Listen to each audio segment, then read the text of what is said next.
Hi, this is Michael Uslan. You're listening to Batman on Film.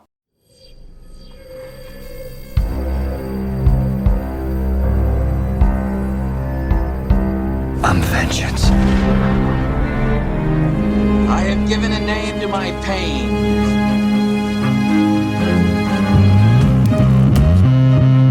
The Batman. Always waiting for some Batman to save you. It's simple. We kill the Bat of Gotham. I'm Batman.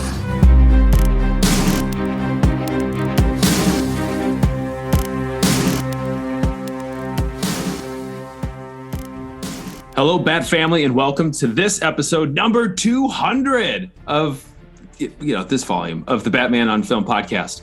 BOF is the sponsor and a proud member of the Batman Podcast Network. Check out all of the shows over at batmanpodcastnetwork.com and follow us on Twitter at BatPodNetwork. I'm Garret Grev. You can follow me on Twitter at GarrettWado, and you can email me topics, suggestions, feedback. Please don't email me vegan recipes. I don't know. What am I going to do? Forward them to somebody that I'm not. I get it. It's very humorous. Peter Verra is very convincing. That email address is garrett.grev@batmanonfilm.com. Thank you for listening. And listeners, a lot of you grew up reading or are still reading comic books. Let's keep the medium alive.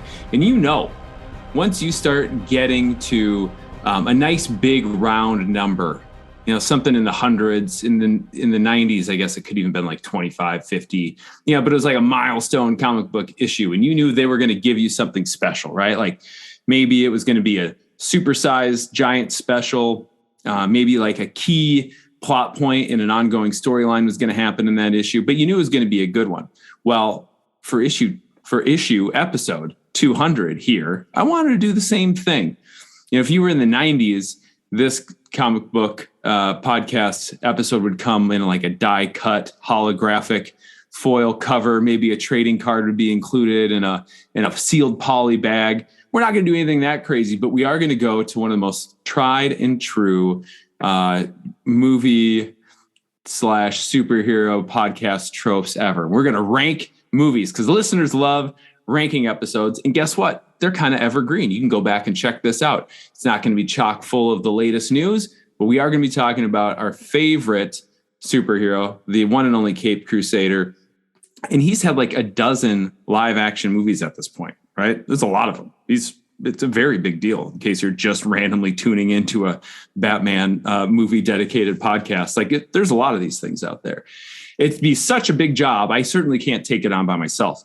I'd end up looking like Batman at the end of Nightfall, all exhausted and bruised and battered. I'd have a week of scruff on my face. So I invited 3 of my bestest Bat buddies to, slide down the old Bat poles, get changed into their costume, and join me in the Bat Cave for this wonderful discussion ranking the Batman live action movies. Who are these gentlemen? Well, guess what? No big surprise. If you listen to last episode, you know them. You listen to a lot of these episodes, you know them. But let's bring them in. Let's start with, I always say this, and it's true. Listeners, you're not seeing this on video. You're only hearing this on audio. But let me assure you, this man's pecs are juiced. He's filling out a TeePublic t-shirt like no one's else. We know he loves Mountain Dew. We know he loves Fruity Pebbles, I think it's not the go-to. He's shaking that off. It's not Cinnamon Toast Crunch. He's going to tell us once I welcome him in. And of course, he's between Chicago. He does the major metropolitan areas, and he does small town Indiana. He's the one and only Ryan Lauer. Ryan, welcome to 200, buddy. What's the cereal? What's the go-to? Thank you, Garrett.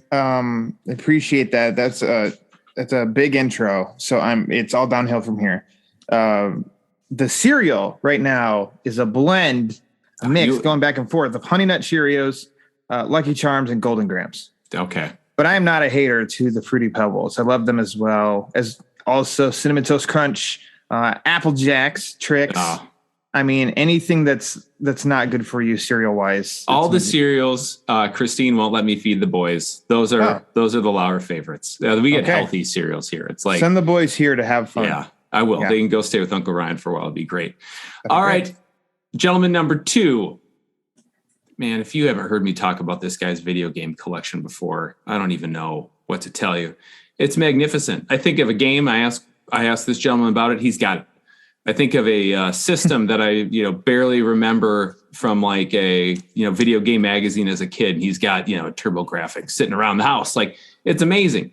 He also bakes. This guy makes delicious treats that wouldn't have enough sugar for the other Ryan, but Ryan Haas knows how to put together a tasty meal that still fits within his health plan. Welcome back to the show. Lovely to have you as always, Mr. Haas. Hubba, hubba, hubba. Money, money, money. Who do you trust? Pew, pew, pew. Me? I'm giving away free podcast. But where is the holes man? Where is? Yeah, not here. He's hey, there's let that cat Washing out of the his bag. tights. Yeah. But that was for our next guest. We don't have Holzman. We don't have the Aquaman, but we do have his assistant. Assistant to the coli. This is a gentleman, I would say he's probably Ryan Haas's 3rd favorite Italian, which is saying something. If you force rank him behind Mario and Luigi, it's if you know who 1 and 2 are, that's a compliment. Yeah, that's elite status. This is a guy, he's the maestro of smoked meats. He's recently, I know because I listened to an appearance of his on Ryan's podcast, just gone through like 4 long boxes of comics that he had been derelict in his duties to sort through. And of course, he is a horrific liar and spreader of misinformation. He is the untrustworthy but lovable Peter Verra. Peter, welcome back, bud. Everything I've ever said about you is true. It really is.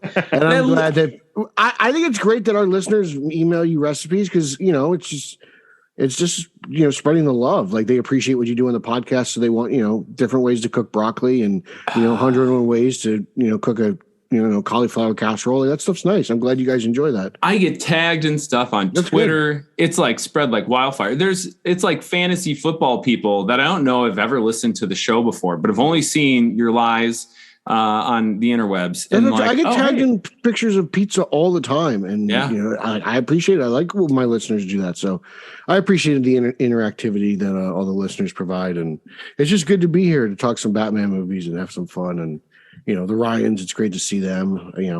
It's nice to see a Ryan other than Lauer. I spent so much time with Lauer. Oh, yeah. You're like an old married couple. I live with Lauer, and I don't even live in the same state. That's how often I see Lauer. That's true. Listeners, if you want to tag me in any delicious recipes or pictures of steaks, maybe a good meatloaf, you feel free. A picture of Randy Moss. Yeah, Randy Moss. Yeah, why not? Nice. All that's Moss in general, kale, seaweed.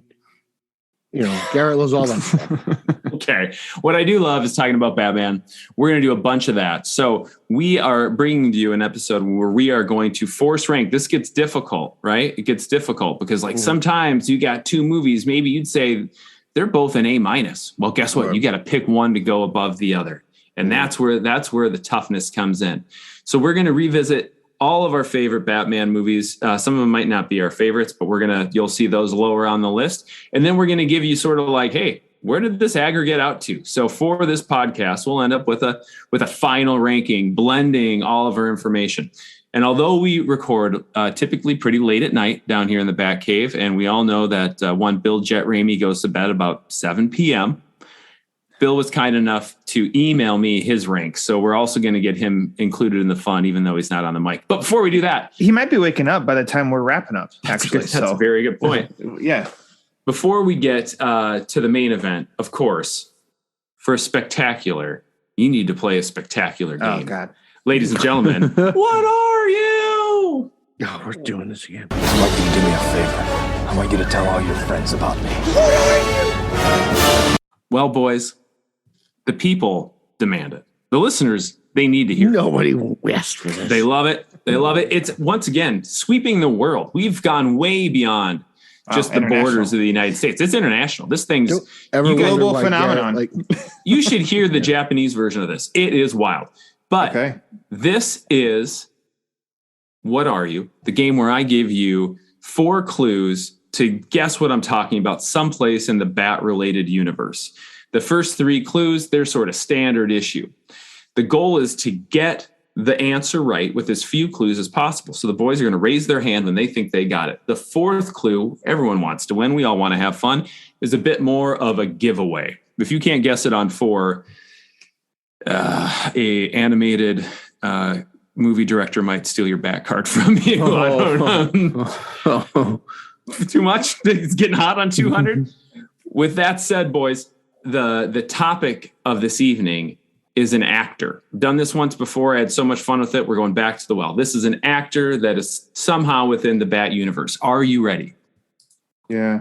Mm-hmm. All right. Such excitement. The listeners are also riveted. Listeners, you're playing along in the car, or at the gym, or at the office, or whatever the heck you're doing. This is why Garret eats tofu. Enough lies, sir. All right. Clue number 1. This person attended high school with Kevin Spacey and Mayor Wingham. What are you? A couple other famous people going to school with this famous person. Okay. Blank looks. Oh, Haas, was that a hand raise? No. Okay. I thought it was false alarm. All right. We're going to move on to clue number 2. This actor did not want to take on one of their most iconic roles in the 80s, but was contractually obligated to. What are you? They're thinking. They're wondering. No one is raising their hand. So we will go to clue number 3. This actor played a famous musician in a biopic. He did all of his own singing so well that members of the band featured couldn't distinguish between his vocals and their actual singer's vocals. What are you? We're going to the giveaway. You guys are going to be so mad at yourselves. I want to raise my hand, and if I'm wrong, then I'll be wrong. Will you repeat up to this point or no? So 1, high school, Kevin Spacey and Mayor Wingham. 2, didn't want to take on one of the most iconic roles, had to based on a contract. 3, played a famous musician, did all the own singing, even was so good the band couldn't quite tell who was who. Okay. You guys be mad. Haas, we'll go back and see if you knew it by 3. I know you're a trustworthy young man, so we're all good here. And the giveaway clue number 4. This is the only blonde actor to play the superhero we all know and love. What are you? Yeah, sorry. I just kind of figured. I mean, Haas probably gets the answer right first. Haas? What do you got? Val Kilmer, yes. It is Val Kilmer. Yeah. It is Val. Yeah, so he did not want to actually appear in Top Gun. He had a contract with the studio. They forced him to take that role. And, turned out pretty well for him. He played Jim Morrison in The Doors and did all of his own singing. The real life band members of The Doors couldn't tell what tracks were his. That's what threw me off. I wasn't sure if Val actually sang the song. He sang the song. I started thinking, I was like, wait, Joaquin Phoenix for Walk the Line or Christian Bale from the I'm Not There? Ooh. He played Bob Dylan, and that's where I was like, torn between those two. Is Val really blonde? Val is blonde. I didn't. Well, he's a light-haired gentleman. He's certainly lighter haired than any of the rest of the guys. He's the lightest. He's the blondest Bruce we've ever had. I'll give you that. Yeah, guys. Brown. Well, hey, you know what? If everybody knew the answers right away, wouldn't it be worthwhile playing everyone's favorite game? What are you? This is only a vegan's favorite game. All right. And here we go for the main event. Atomic batteries to power. Turbines to speed. Ready to move out. All right, we're going to call this the meaty portion of the podcast here, the Force Rank Roundhouse. We're going to go in chronological order of all of the Batman movies. Let me just run through the list so you know what we're talking about. Batman 66, Batman Returns, Batman Forever, Batman and Robin, Batman Begins, The Dark Knight Rises, Batman v Superman, Justice League, Zack Snyder's Justice League, and The Batman. Those are 12 movies. We've ranked them each personally, 1 through 12. We haven't shared this information with each other yet. So we're all going to learn as we go. By the way, we could probably write each other's list at this point pretty accurately, but we're going to find out. We're also going the fun. We're also going to throw Bill's ranks in there, and we're going to spit out an average at the end. So we'll go back through and kind of say around where everything shook out to be. Gentlemen, are you ready? Yeah. Let's go back. Let's go back to the beginning. It's 1966. And Batman and Robin are all the hype, right? It's the biggest thing going on. What better to do than a theatrical movie? Ryan Haas, what are your thoughts on Batman 66, the movie?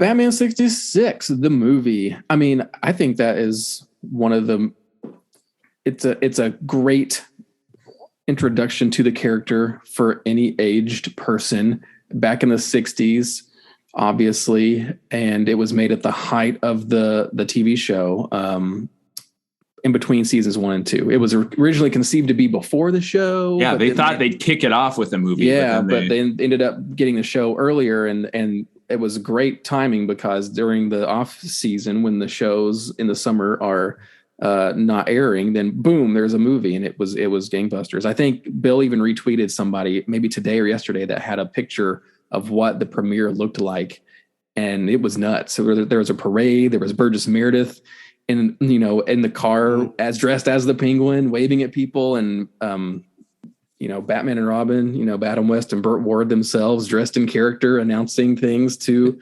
the crowd, like two of the most famous people on the planet at that point. Like, it's insane. It's like, eat your heart out, The Rock, at Comic-Con in full costume. Adam West was doing it back in the day, and it was like, yeah. So, but as a kid, like I saw the movie right in the middle of everything else, and it was just Batman to me. I saw Batman 66, Batman 89, and the animated series all around the same time. Yeah, and I saw the series every day on the Family Channel, but I remember getting the movie at Popcorn Video. That was our local rental store that actually just closed last year. Wow, that's a pretty good run. That's surprising. It was a great run, yeah, and just depressingly closed. But yeah, it always felt special. And every time I would go out of town or to a friend's house or to my grandparents' house in Virginia, in another state, I grew up in Tennessee,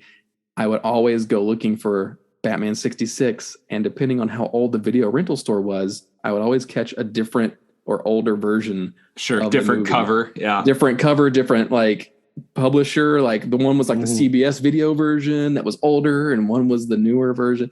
And I would always get it to see okay, what's different? Is this one? Maybe there's more stuff in this one. And it was always the same. But yeah, it's just a great distillation of the show. And for years, that was, if you weren't recording it off TV, that was the only version of the 60s show you could find. You get your hands on, yeah. Yeah, because the show didn't come out on DVD until much, much, much later. So yeah, you have this one thing, and it's got Batman and Robin and the Joker, Penguin, Catwoman, and the Riddler, all the major villains on one movie. And yeah, it's just something that just stood the test of time in terms of showing what that show was, what that point in time was, and kind of what the iterations of those characters were. Yeah, we're over half a century away from it at this point, and it's still something my kids watch and enjoy. Yeah. I still really enjoy it. It's a great inflection point of the cyclical loop of Batman relevance, about how it's the biggest thing, and then that's old and campy, and now we've got the 89 Batman, but now it's relevant again, or it's just another pillar or whatever. But so I ranked it, in the pantheon of all this, it's for me at number 8. It's not the worst movie in the world. It's not the absolute best, pinnacle, amazing Batman movie in the world, but it's definitely earned its place. And I always go back to it, especially, now that I have a kid, that's one of my kids' favorites as well. So yeah, it is. I'm not always going to give my response next. Actually, I was going to ask Peter, but because you said 8, I'm going to jump in because I've got it at number 8 too. See, I talk about my love for this a lot. You can see me on Twitter, I don't know, 1 out of 7 days, I might say something about how I like Batman 66. Yeah, I think it's great. I think it's a fantastic movie. All the big bads are there. Peter, for the listening audience, just showed us a little penguin guy he's got going on. Peter, I'd love to hear, one, if you could, all the big bads from the show are here. So if you could touch on your thoughts around the villains, and then I'd love to hear your number. I really enjoy 66. It's kind of had a little bit of a renaissance for me. I didn't like it when I was younger, probably in my college years. So I was like, Batman's not campy, Potbelly Batman, blah, blah, blah. But I really come around to it. And I've really enjoyed it, especially that first season. The first season is very special. It tails off a little bit at the end. Hoskins has, because I think he just recently did a whole rewatch. We watched all of it during the pandemic. Yeah. So that first season is really special. when you get to sit down and watch it, and you just see how it's not as campy as they make it out to be. Like a lot of the stuff you see from memes and stuff that happens later on or whatever. But it's fun. I agree with Haas. It is definitely the way to introduce the character to someone because it's serious enough. It's fun. There's a little bit. It can be a little bit goofy for a younger audience. I think it really blends together really well. But when it comes to being a movie out of the 12, I actually have it at 9. 9. Okay. Yeah. Which isn't as far off for you guys, but it's definitely not. The more serious Batman is definitely something I prefer. But when you throw in the sillier Batman, I kind of like the 66 style more than the other live action interpretations that do the silly Batman. Yeah, that's a good point because we do have some silly Batman. Batman 66 does it really well. They kind of, for this media, introduce the topic so it only makes sense that they can hit it out of the park. Yeah. All right, we got 2 8s and a 9. Your vote is going to could really swing things, or it could just sort of solidify it right in the same zone. I have no clue where he's going to. Right. What do you got for us, man? I mean, Haas did the intro. What do I get to add to anything about the movie? It's a perfect representation of the TV series in movie form. Mm-hmm. It's concentrated. And so with that, I'm going to have to go a full-on Billy Bob. A 10! Oh, a 10. Okay. Yes. All right. This movie... I actually did talk about the show more than the movie. But the point that it's the, like Lauer said, it's the perfect distillation. Yeah. It makes it very difficult to talk about one versus the other. It is. I think, oh man, I'm not going to remember. Was it Lauer, me, you, and Trey Jackson talked about this earlier in the year, maybe, or last year. And that was kind of the thing. It was trying to find how to talk about the movie without talking about the show. And it turns out it's pretty tough. It is pretty hard. I mean, you have to go with a different actress playing Catwoman. That's kind of like how you're able to distinguish that it's different. And like the show with me, and so this and then the 2 movies that are ranked lower than this one, they're all included with me that I have a good time watching up until you start to get to the last half hour. And I think I start to zone out. And you'll find out the 2 following this are. And that is kind of how Batman 66 is with me in the sense of it's a show I can watch, but I can't binge. And that's like a positive way of saying it because I respect it, but I can't do an all day. I'm going to go through and just do nothing but watch this show. I start to like, okay, I've had my fill. I mean, what's cool though is like it breaks convention in some interesting ways to the TV show because it's a movie. There's not a cliffhanger, there's not the traditional structure that you get. They did spend more money on the budget and everything, so you did get new. That Penguin sub is great. Yeah, you get additional vehicles. There's a lot more exterior filming too. Exactly. You got the Bat boat and the Bat copter. The Bat copter, and they were able to shoot more plates of those, and they were able to throw those in later seasons. Yeah, smart. Not to spend extra money. Let's go to the Mr. Freeze in the iceberg out there, and let's show some extra footage with like cue the B rail. Yeah, bring it in. Yeah. All right, boys. Well, that covers that one pretty good. We'll move on to the next one. We got to go way further in time. We're talking, like 23 years later to get to Batman. Batman 1989. It is Michael Keaton. It is cemented in our hearts. It's yellow oval. And Peter, because I know you're such a strong proponent of the yellow oval, if you could do the intro to this one for me, I would really appreciate that. It's the Batman movie that was needed at that time.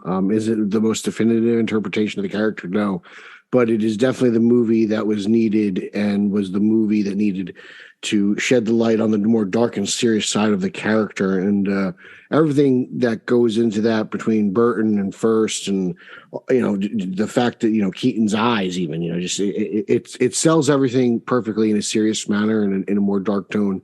Not overly dark, but again, just the more serious aspect of it. It's funny you say that because that I say that because it's like you look back at it and it's like, well, Burton's kind of silly, like this Batman isn't as dark as some of the other interpretations we'll talk about in a bit, but just this lively Joker.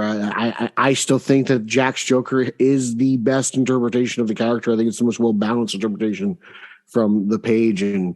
it's great to see, and just that iconic Batmobile and that great score for me. You know, and the Oval. It's 2. I give it a 2. It's got to go 2 for me. It's very, high. It's very 89, high. man. 89. It's my one was going to shock you, but definitely 2 for 89. Okay, Peter, thank you. Sorry, listeners, I messed up on the last one. I was supposed to give Bill's ranking as well. So we were at a recap, me at an 8, Haas at an 8, Laura at a 10, Peter at a 9. Bill, believe it or not, was all the way up at number 6. Ooh. Number 6. I Wild card. You don't really? I feel like that's very Bill. Yeah. Very Bill. Yeah. Well, yeah, no, that makes me think like any BBS, Justice League are all the way. Yeah, I guess you can guess. All right. Okay. So There's continuing on with there. 89, number 2. That's great. They I was their first sports son, but they treated me like number 2. All right, Lauer, let's talk 89. I know you didn't see it in the theater. We've had this conversation enough Yeah, times. it's sad. I But wish the I home could have. viewings, multiple, many times. Oh my gosh. What do you got? What are your thoughts? Where you got it? About burning through that tape. It was a constant. We had when we got really fancy and got a VHS rewinder. Oh boy. You know, we'd eject it out of the VCR, throw that sucker in the rewinder. How much faster was it? It's like 10 times or what? And then pull it out and put it right Really? back in the VCR because that sucker got played a lot, and I loved that movie. So funny. That being said, Where you got? Now this is the tricky part. number 4. Number 4. Oh wow. So that's telling also. As much as I freaking adore this movie, and it's number 4, and that's hard. It's hard to put it in that spot. It's difficult. I feel like it needs to be higher. But you know what? I'm That's justifying my 1 through 3. That's the beauty of this format. You can't really skate around and say like, oh, it's an 8 and this other's an 8 and they're all 8s, right? Like you got to kind of say, well, I'm going to put one ahead of the other. That's the beauty of doing this ranking with you gentlemen, because you're not excuse me, it changed to cinema, and I don't think it's number 4. Yeah. I'm personally offended by your ranking. Haas, let's kick it over to you. 89. What do you got? Wait, with all the what was your number, Lauer? 4? Number 4. Okay.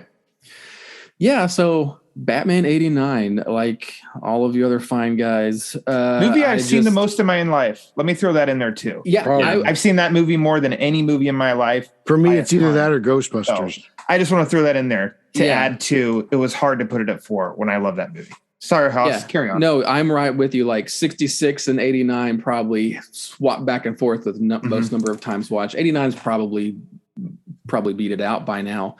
But that Peter was right. Like it was definitely the movie that they needed at the time. But even more than that, it was literal lightning in a bottle. When you really look at the time with comics, you know, with Frank Miller and The Dark Knight Returns and comics getting darker and movie going audiences kind of being people didn't. I mean, it's like it's one of those things where like, are they ready? Are people ready? The comic book people already knew what the original Batman was like and what Batman is like now in the 80s and late 80s. But the general public still had the Adam West show in their brains. But it was that perfect storm of Michael Uslan spending 10 years to get the movie to the screen, Tim Burton, the casting of someone like Michael Keaton as Batman, and a super obvious but perfect pick for the Joker and Jack Nicholson. And then you have like the Anton Furst stuff, and you have the Danny Elfman score, and it all comes together to just be this like Batman movie with such a conviction of like, this is what an artistic interpretation of dark gothic Batman is and could be. And of course, like it was executed so well with all of that, that it just took the world by storm, and it was Batmania. It was huge. I mean, and you look at all of and it pays homage to, you know, like the original Bill Finger, Bob Kane, Jerry Robinson stuff. And you've got shades of, you know, Englehart and Rogers in there with the Joker. And of course I talked about Frank Miller. I mean, it literally is just, it's the blueprint for modern blockbuster superhero filmmaking, you know, in so many ways. Yeah. Having said that, it's one I can always rewatch. It's one of the most rewatchable movies on this entire list. If I just had to look at the list and pick a movie, it'd be hard. I'd be hard pressed to find one that on any given day, any given mood, Batman 89 will be, The Cure. I'm watching it right now. Agreed. I'm thinking about rolling around and popping it in the old Laserdisc player behind me. It's number Stop 5. flexing. Number 5. Number five. Okay. Excuse me. How can you have it at number 5, Brian Haas? Okay, it needs to be high. Well, Haas, I will let you know, you and Bill are of the same mind. He also has it at number 5. Wow. I have it a couple spots higher. Number 3 for me. I adore the movie. There's nothing I can say about it. Probably, we have to move through these a little bit. I could probably, gab on and on and on about this one. You guys covered all the high points. I'm just a little bit older than you guys, so I got to experience Batmania, as like a 6-year-old, 7-year-old. Which was incredible because I can remember how crazy it was and how big of a deal it was, and people calling in for Bat Dance on the radio station, like again and again and again. And of course the bat signal, shaved into the head and the whole deal.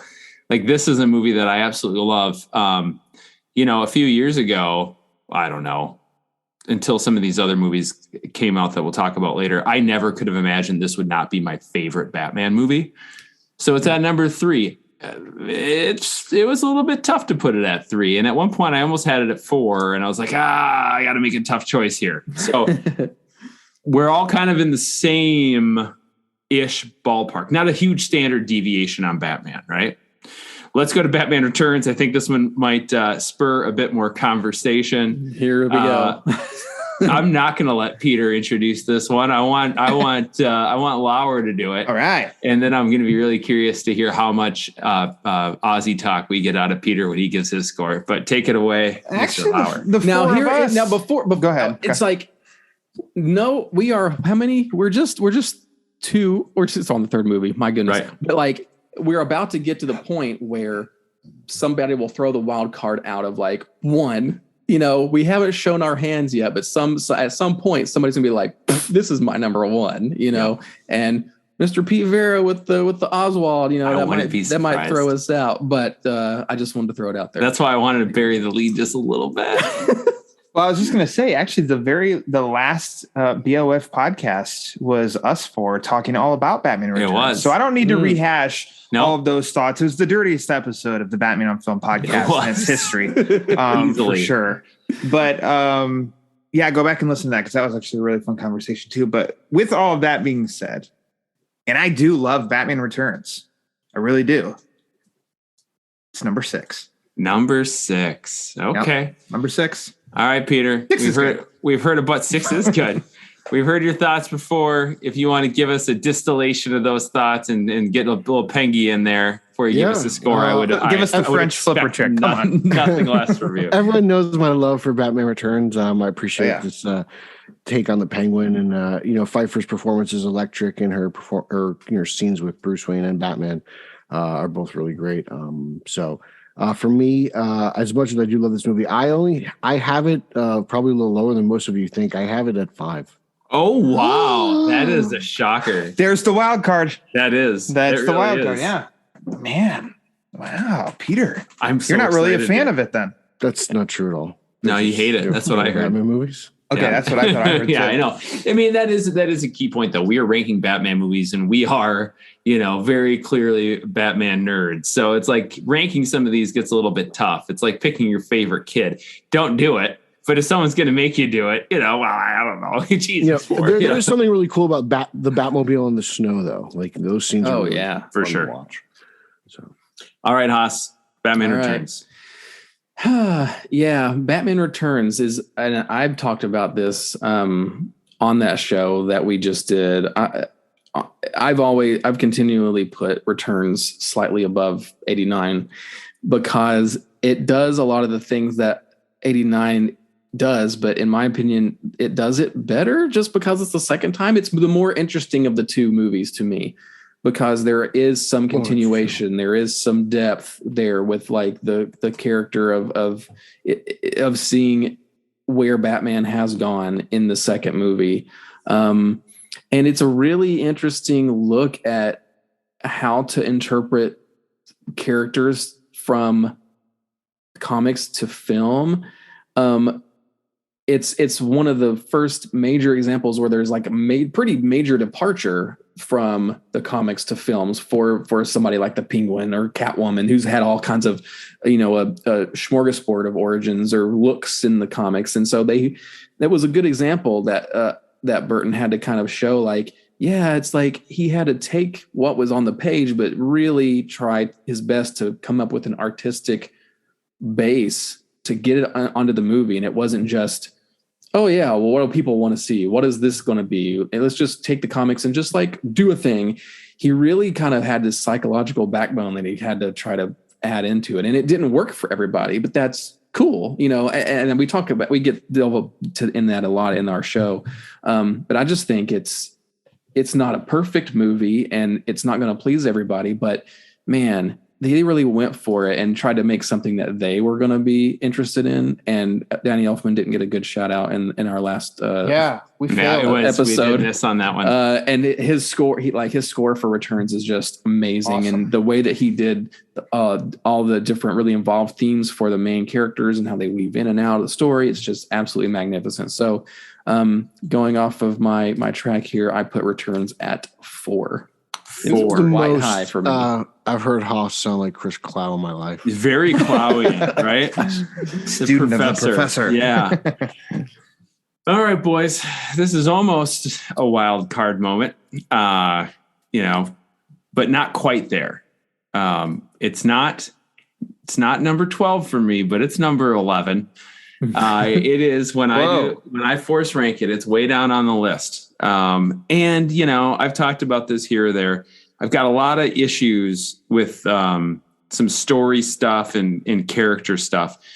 When I think about this now as a kid, I wasn't thinking about this stuff as much. I just thought it was a really great looking Batman movie, and everything is a little bit more sleek and stylized and like hip. Like Batman 89 was like incredibly cool, but it was like a little bit rougher. This is like sexier, hipper, cool, but it's not nearly as entertaining for me. Returns has kind of slid down the list over the years for me just because it's so dark and it's so goofy. But the things it does that it wants to do, it does them really well. It's not because the filmmaking itself was bad by any means. It's a really well-made film. It just doesn't resonate with me on the same level. I'll also say, for me, like, there's maybe only one of these movies that we'll talk about that I really don't enjoy. So ranking 12 things that I like against one another is a challenge. This just happened to shake up pretty low at 11. In fact, it's the lowest of all the scores we're tallying. Bill has this at number 9 on his list. So you guys are all pretty high, or, kind of clustered together. Drop down a few for Bill, drop down a couple for me. And that's Returns. Yeah. The Gunslinger has really softened. He has. On Returns. That's all you, Pete. You've been on a years. mission. I'm just like, hey, look, I'm in his ear. What can I say? 10 years ago, you would not get him any higher than number 12. I just want you guys also, like everyone out there, I did the impossible. I did not one, but 2 Batman Returns shows on this channel. So like, I think you guys owe me. Just all right. Okay. Let's go from 1992 to 1995. 1995, Peter, I've heard you speak eloquently on the topic of Batman Forever. Sort of a, I don't even know if a mini Batmania is the right way to put it, but like a Batmania. A Batmania. Yeah, Batmania. Sure. Give us, a quick little read on your thoughts on all things Forever. You've been able to hear this before in other places, but give us a little bit of that and then hit us with your number if you'd be so kind. I think very similarly to 89, Batman Forever is the movie that you needed at the time. Lighten things up. People were a little turned off by Batman Returns and the context and the content of that film. And I think Batman Forever lightens it up, creates more of a heroic atmosphere. We see way more hero elements of Batman. We see him saving people. We see him taking in Dick Grayson. We see him teaching him. We see him taking on a partner. I think those things were important at the time for that movie. Visually, it is a spectacle. It is amazing to look at. Barbara Lang does not get enough credit for what she did. Thank God they did not go with Giger's Batmobile, because Barbara's Batmobile is beautiful and wonderful, and I don't care how he gets it off from the top of that building. Batman Forever comes in at 7 for me. Oh, Peter, you know what? I was actually expecting you to have that up a little bit higher, but number 7, once again, doesn't mean you like it. It's like a lot of these things can be pretty much neck and neck, right? Very good. Thank you, Peter. Haas, I'd like to call in the sheriff, pull up the 6 shooters. What do you got? Right, here we go. So, yeah, there could not have been a better movie to come out in 1995 for, 1995 Ryan Haas, because, man, Batman, Jim Carrey, like it's, match made in heaven, right? Like you can't get much better than that. After Batman Returns, you just kind of started to dream as a kid of like, okay, what else could they do? What's next? I got to see Riddler, and I got to have Robin. And they did that. And then they threw in Two-Face also. So it's kind of a movie that did put its foot in the ground. And it was like, Batman's here to stay. And it was a really good example. A great point. Yeah. And it was a really good example these days of, we talk about how malleable Batman is and how much he works in different contexts and across different mediums. But that is a really interesting point in cinema or superhero film history where that got to be tested on film, probably for one of the first big major times, like not like a reboot, not like 30 years later, like with Batman 89. It was like in continuity just a couple years later, like 3 years after Returns, to show like, hey, this is another Batman movie. It's still kind of in continuity. It's a soft reboot, we've called it that retroactively, but showing people like, hey, Batman, this is another version of Batman, but it's still in the same thing. And we can change things up and it can still be true to the character in its own way. So yeah, and it gets unfairly lumped in with Batman and Robin because they learned the wrong things from Batman Forever. But that movie had a lot of heart and a lot of they really kind of had a lot ahead of them when after Returns. It was pretty bold of them to not just say, okay, yeah, let's just give Burton a couple more years and because he'll do more because that's it, Batman. Think about it now. Like if Nolan didn't do Rises. Right. If they would have to be like, what do we do? Do we just make another tonally different? Like it would be a hard thing to do to give up and they didn't want to give up their cash cow, but they were able to give it to a filmmaker like Schumacher and have him reinvent it, but not completely blow it up, So yeah, I remember that summer feeling it super electric, feeling like Batman was like the thing again. Right. Back on top, baby. Yeah. So for me, I also have it at a 7. It holds up pretty well, but I don't go back to it as often as I do the others. And I just feel like it's easy for it to kind of slip or get lost because it does have that whole, like, I feel like if it did have more of the original story in it and some of the deleted scenes and some of the director's cut stuff in it, that extra added a little bit of pathos might have rebalanced the parts of the movie. You don't revisit it often? Mr. Robin? Not as often as Returns or 89 or even Batman and Robin. Batman and Robin kind of gets popped in these days. Oh, you just wait. I'm not going to lie. Like so far, next. Haas's picks have shocked me. I know. To be brutal, no, I am, and that's why I'm glad we're doing this because, like, I pegged you all wrong. I thought you for sure had 89 over. I thought I knew you. I did. Yeah. Well, I know. I enjoy Forever quite a bit, but I just don't revisit it as often. Okay. So I was off. Wow. It just naturally goes to 7. Well, I know you guys quite a bit, and I know Ryan Lauer enough to know that the Christmas following Batman Forever was his best Christmas ever. Oh my God! So I'm really curious. I was very curious to see what rank you stamp on this one because I know it's like one of the brightest spots of your entire childhood. Yeah, and I mean, I'm just ashamed that I did get rid of these toys. I didn't get as much as Pete. I think Pete got everything.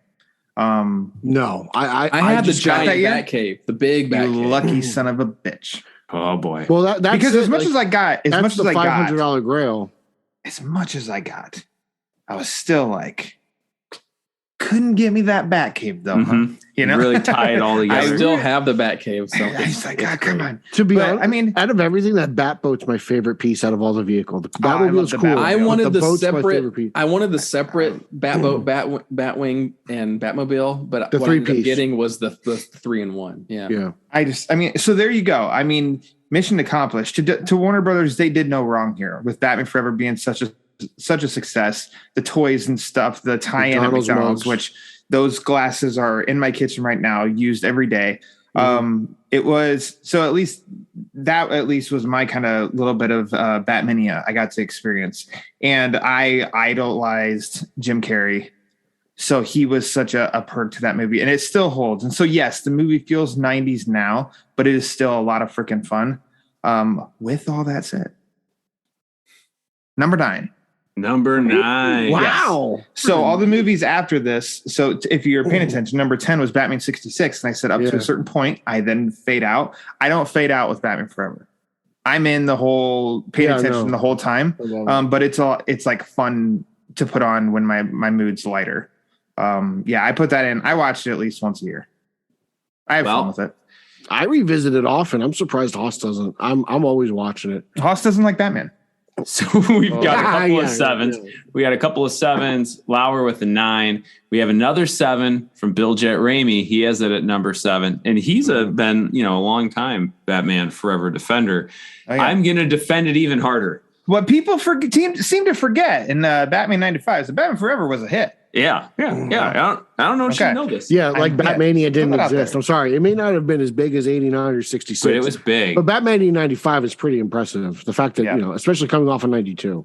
I'll defend it, as I said, even more than Bill with my ranking. I've got it at number 5. I adore Batman Forever. Yeah. I love it. And there's a world where in my head, I think 5 is too low, just sort of conceptually, but before I kind of get into the details of what I would rank where. I think, man, you love Forever so much. How is it there? Well, there's 4 killer movies that I have above it, but I think Batman Forever is absolutely fantastic. I loved it when it came out.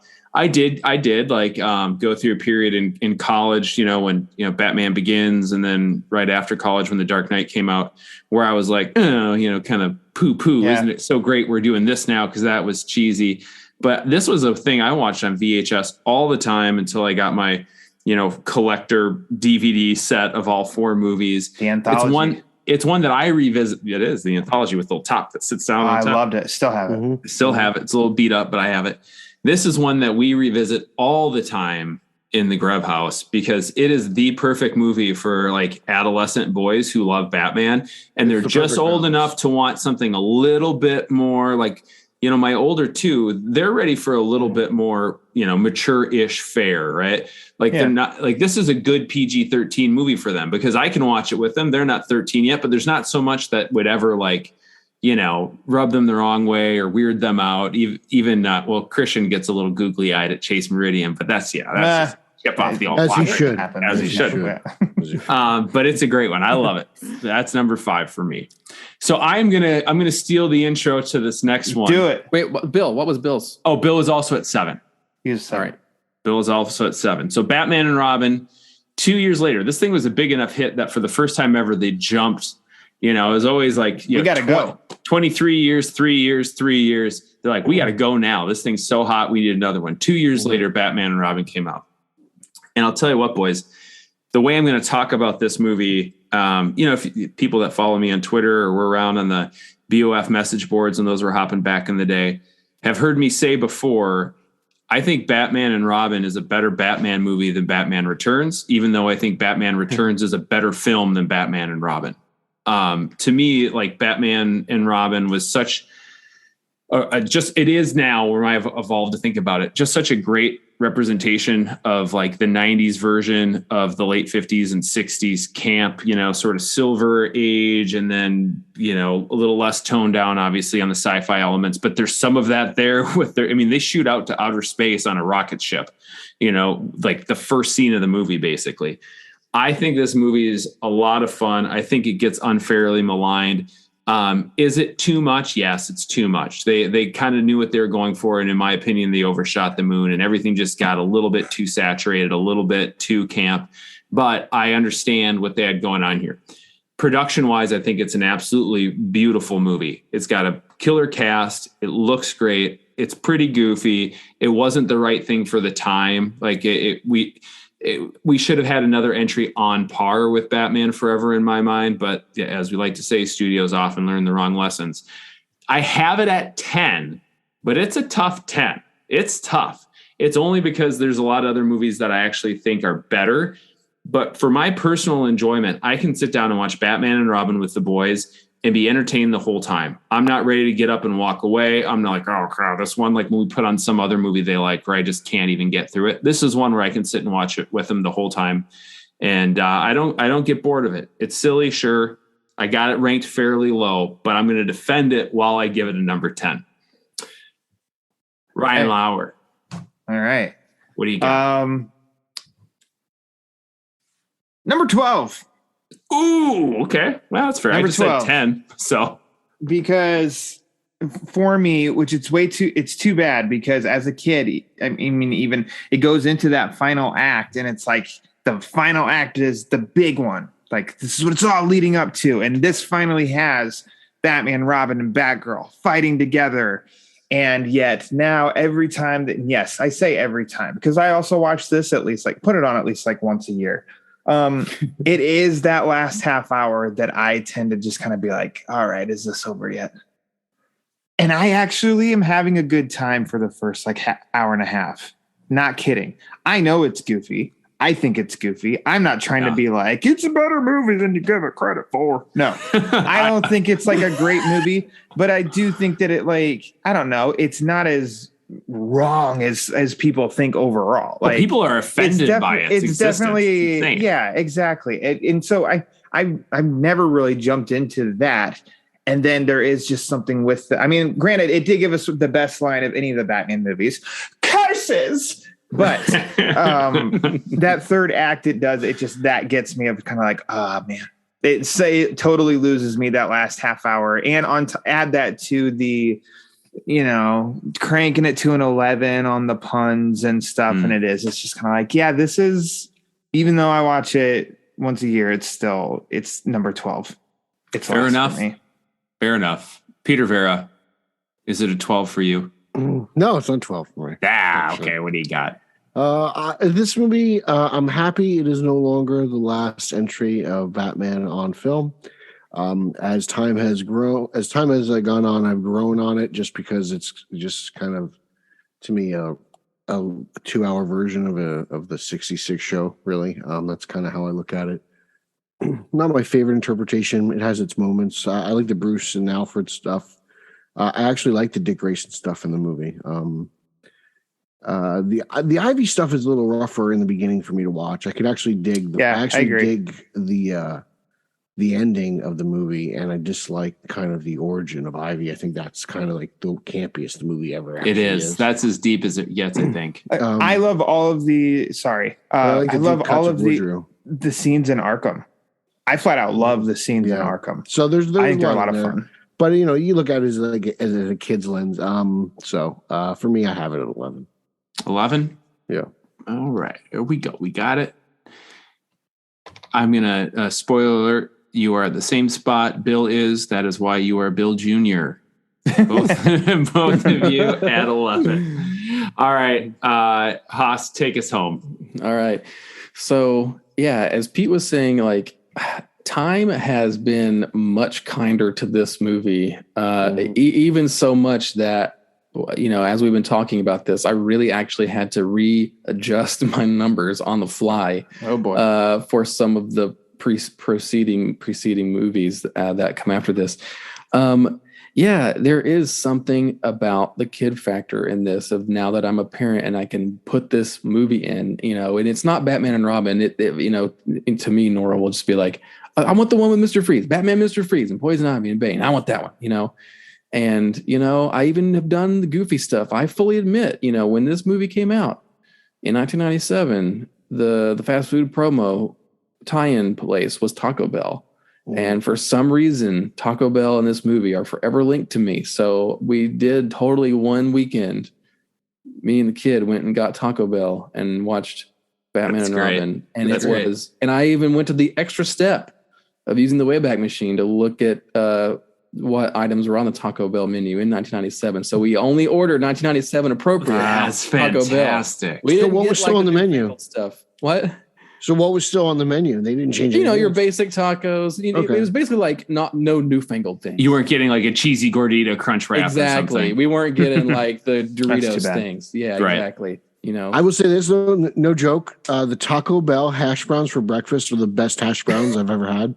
I don't know what this episode of the BOF podcast brought to you, but they're phenomenal. If your Taco Bell does breakfast, try the hash browns. The hash browns are great. Hash browns. Well, they're just copy potato olays from Taco John's, and those things are amazing. But they didn't tie into Batman, so Taco Bell will always have the edge on that for me. So yeah, so it is. It's like they learn the wrong lessons for Batman Forever. But in a way, like movie structure wise, they just take the bones of Batman Forever as a story and just hits all the villains out and put the new ones in. The score, I'm a big score guy, but poor Elliot Goldenthal didn't have as much time on this one, so they just had to really reuse a whole bunch of stuff and major themes from Forever and just kind of isn't that the stuff? Major concept of Batman and Robin? We're just recycling. Yeah, I mean it's a recycled movie in a lot of ways, and they just went too fast and they just too didn't. Furious. Too fast, but not furious enough. The Bat and the Furious, Tokyo Drift is kind of all about family. So it is, that's what Batman and Robin is. Suit me up, Uncle Alfred. Yeah.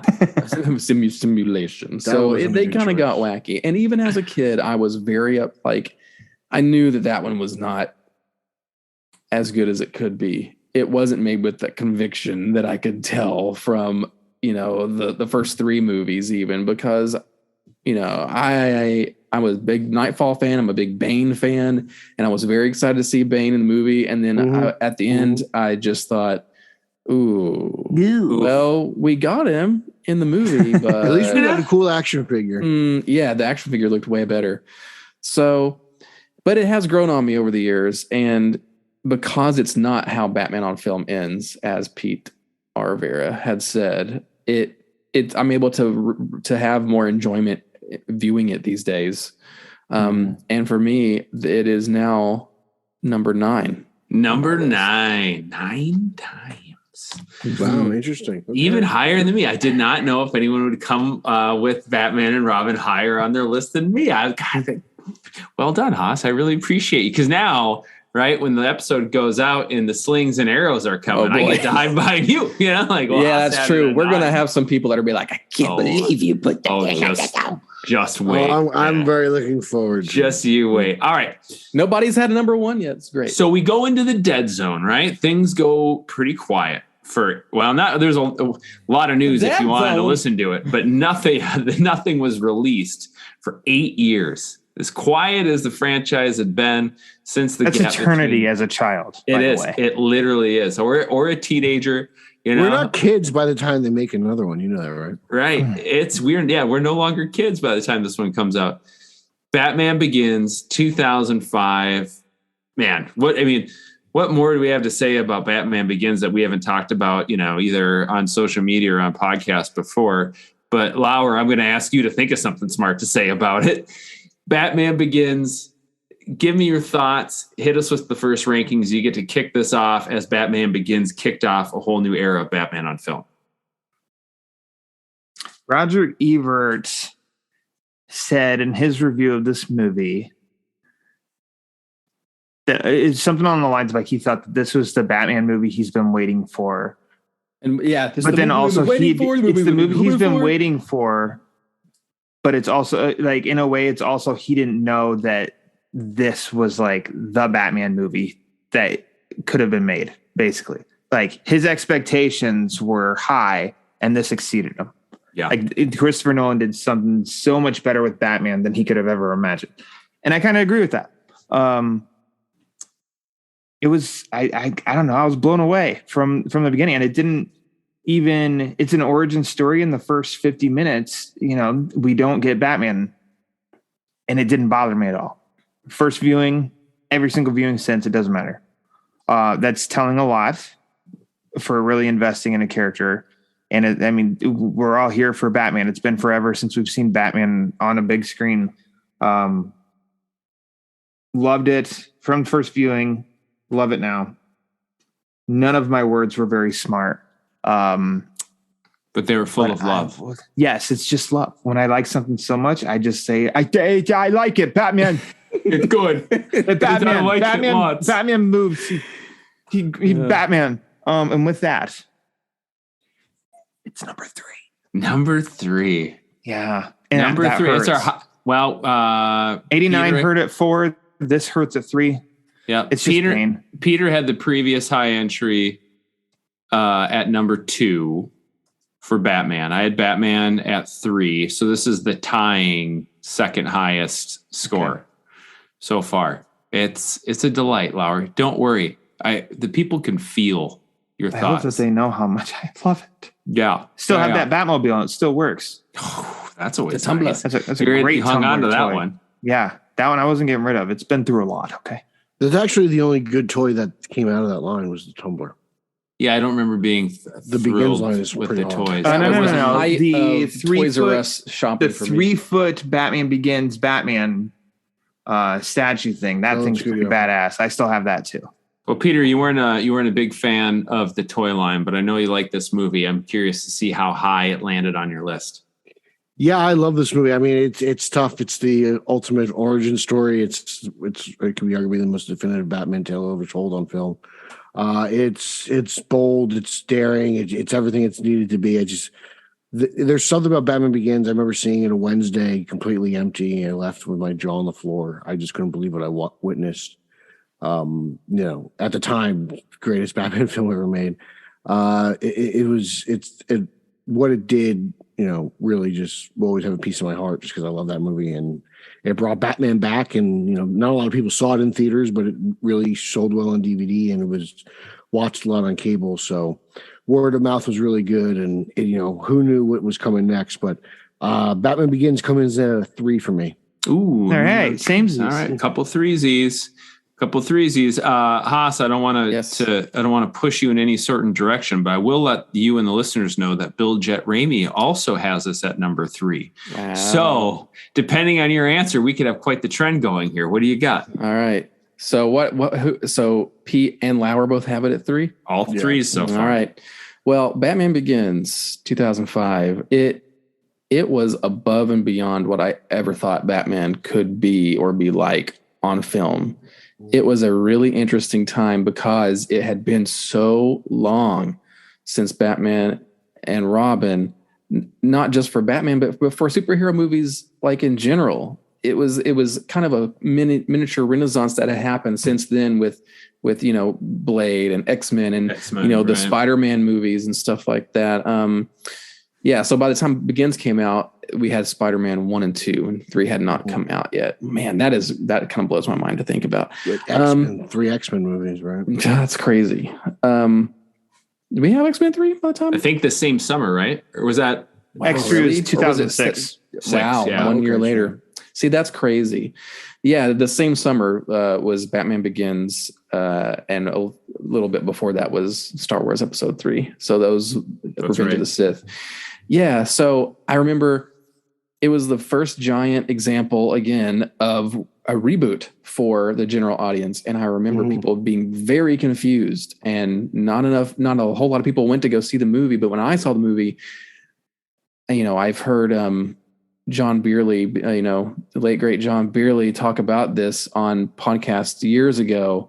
And he said something that always I go back to in my head, and I remember feeling exactly the same way when he would describe it. He said that by the time in Batman Begins, where you see Bruce Wayne and who turns out to be Ra's al Ghul sword fighting on a glacier, you just think to yourself, how are they getting away with this? And I totally had the same, that scene, that score during that moment, just thinking to myself. And I remember watching it in the theater and just visibly like in my bat bones, just being like, This is amazing. They're really doing it. How are they doing this? They're really doing it. I don't care if nobody else in the world understands what the hell is going on here, but whoever made it gets better when you rewatch it because now you know he's fight. Like you said, the glacier thing, like really as a fanboy, you just damn. Your parents' death was not your fault. It was your father's. Like that shit hits hard, guys. Yeah. And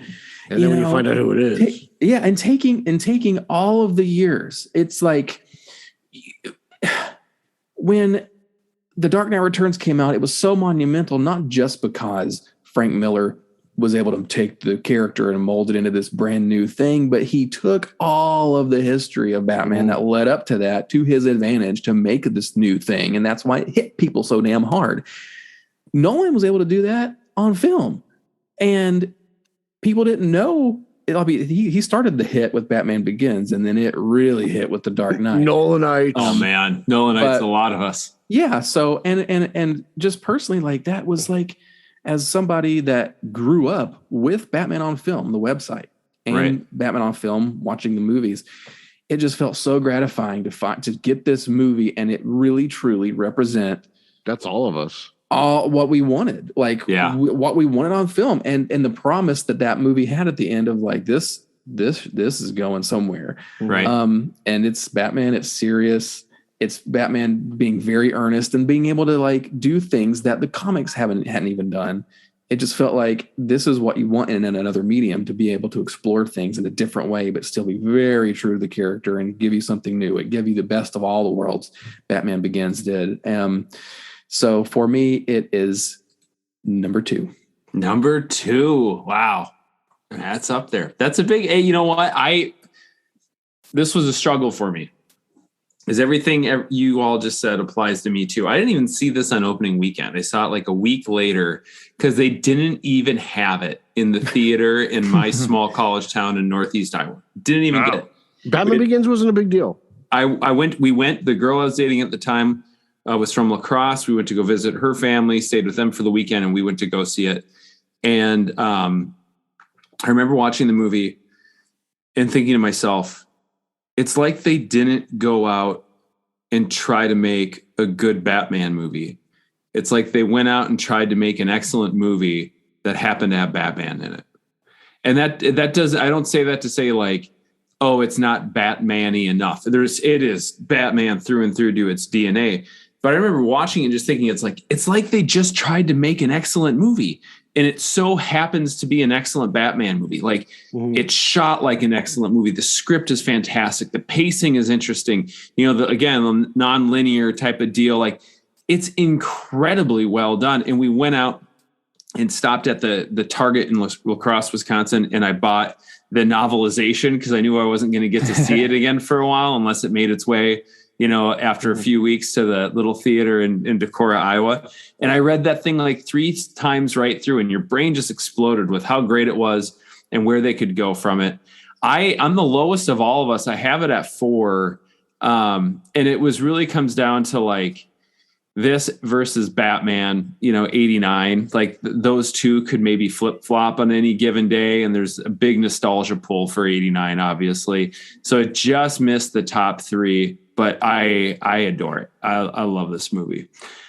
I love this next movie even more. I'm going to steal the intro because this was one that I wrestled with. Of course, we're talking about The Dark Knight, and we could do a podcast on this at any given point. I guarantee we could drop a 3-hour podcast just talking about The Dark Knight, the 4 of us, any time of year. We should have celebrated the 14-year anniversary. Right. Next year we'll do it big for 15. Did Warner Brothers? There you go. Yeah. Well, come on. How disrespectful, Warner Brothers. Yeah. When I saw The Dark Knight, and I mean this seriously, the same girl that I went to go watch Batman Begins with, I saw The Dark Knight with. But we saw this Thursday at midnight, Minnesota Zoo in Apple Valley, Minnesota, on like the biggest IMAX in the state. And I Like, I don't think I've ever loved anything as much as I loved this movie the first time I saw it in my entire life. Like, I was just blown away. I was amazed. I couldn't believe I saw something so wonderful. I couldn't believe that I got to, in my life, experience joy the way that I felt watching that movie for the first time. It was everything I could have ever wanted and more. And Bill and I go back and forth about this, about the white lenses, but when he flips the lenses over and uses the cell phone, like, and I'm just like, they even brought in the lenses. Like, it was just that girl on the ride home told me she did not like that movie at all. It was maybe one of the worst movies I've ever seen. Really? And I said to myself in this moment, we've been dating like 5 years. I'm like, I'm never going to marry this woman. Like, I'm married to my wife today. In part because of The Dark Knight. That's how much I love The Dark Knight. And when we first met, my wife's like, you're going to think this is corny because it's like, it's the biggest movie this year. But I asked her favorite movie because that's how I get to know people. And she told me it was The Dark Knight. And I was like, boom, you and me, like 18 months from now, we're getting married. You will have my children. Yeah, a bunch of them. You won't know it. I'm going to secretly name them after Batman actors.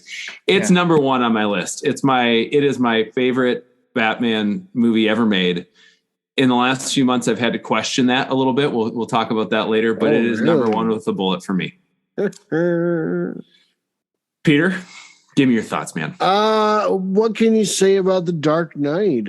It's the one that changed everything. It changed the way comic book movies are perceived. Along with pretty much Iron Man. 2008 is the most important year, you could say, for the genre. It transcended everything.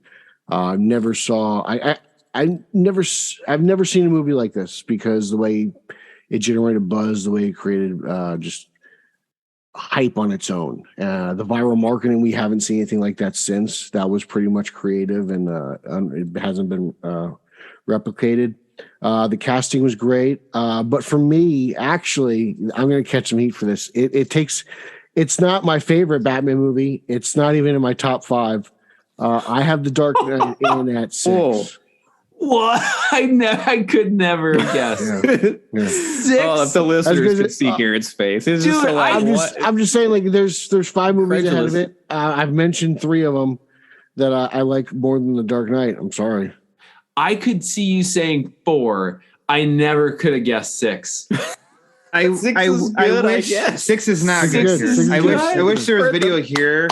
The Dark Knight. That's my Joker clap. But how happy I am for you, Peter, and that one. I don't think it sucks. It's still great. It's still that'd be a hotter take. Yeah, guys, it's not very good. No, it's still great. It's just the kids on the internet like to throw that one out there every once in a while. It's going around today, by the way. That's fine. It's still the gold standard for how you should make comic book movies. Like, it's arguably one of the greatest movies of all time. But like I said, I happen to like 5 other Batman stories more. That's fair, Peter. Hey, buddy, I get it. It's all subjective. Oh, Haas, what do you got, man? The Dark Knight, a silent guardian, a watchful protector. A Dark Knight. Oh, not Uxas. When that flashed on the screen, I kid you not, I was absolutely gobsmacked. Tears were I was crying all the F over me. And I was like, what did I just experience? And it was also, Garrett, yes, like at a midnight Thursday. I lived in Easton City at the time. I had to drive to Knoxville like an hour and a half or whatever to get to IMAX. So, me and my buddy, I've told this story too as well. We were just we're blinded by how amazing this movie was on the way home. There was a full moon and we were at a stop sign and a bat flew across the moon and it made the bat signal. I am not kidding you. And we just looked at each other like, what the hell? How is this real? And it totally was amazing. As good as Batman Begins is, when The Dark Knight came out, it was like, how did they do it? Everything in that movie was it just transcended a superhero movie. Like, this was a film. It was just the way it was done. It's like the Godfather of superhero movies. And I'm extremely like grateful that it exists, that it can show like, I mean, it changed the Oscars, it made it because of, the best picture nominees, and it forced the Academy to extend the best picture nominees. And that Heath Ledger performance is like one of those, like, you can often imitate it, but never duplicate it. And we've seen that happen over the years and stuff to varying degrees of success, some great success, right? And some not. And yeah, it's one of those movies where you look at it now, and it's crazy to see it this many years later, but you look at it now and think like that was a special time for that movie to exist. And it feels like it will be increasingly hard for movies like that to be made today, which is weird because you should think like we should be making more movies like that should be made. And, so we'll see where movies. It was a special time for this website. Oh yeah.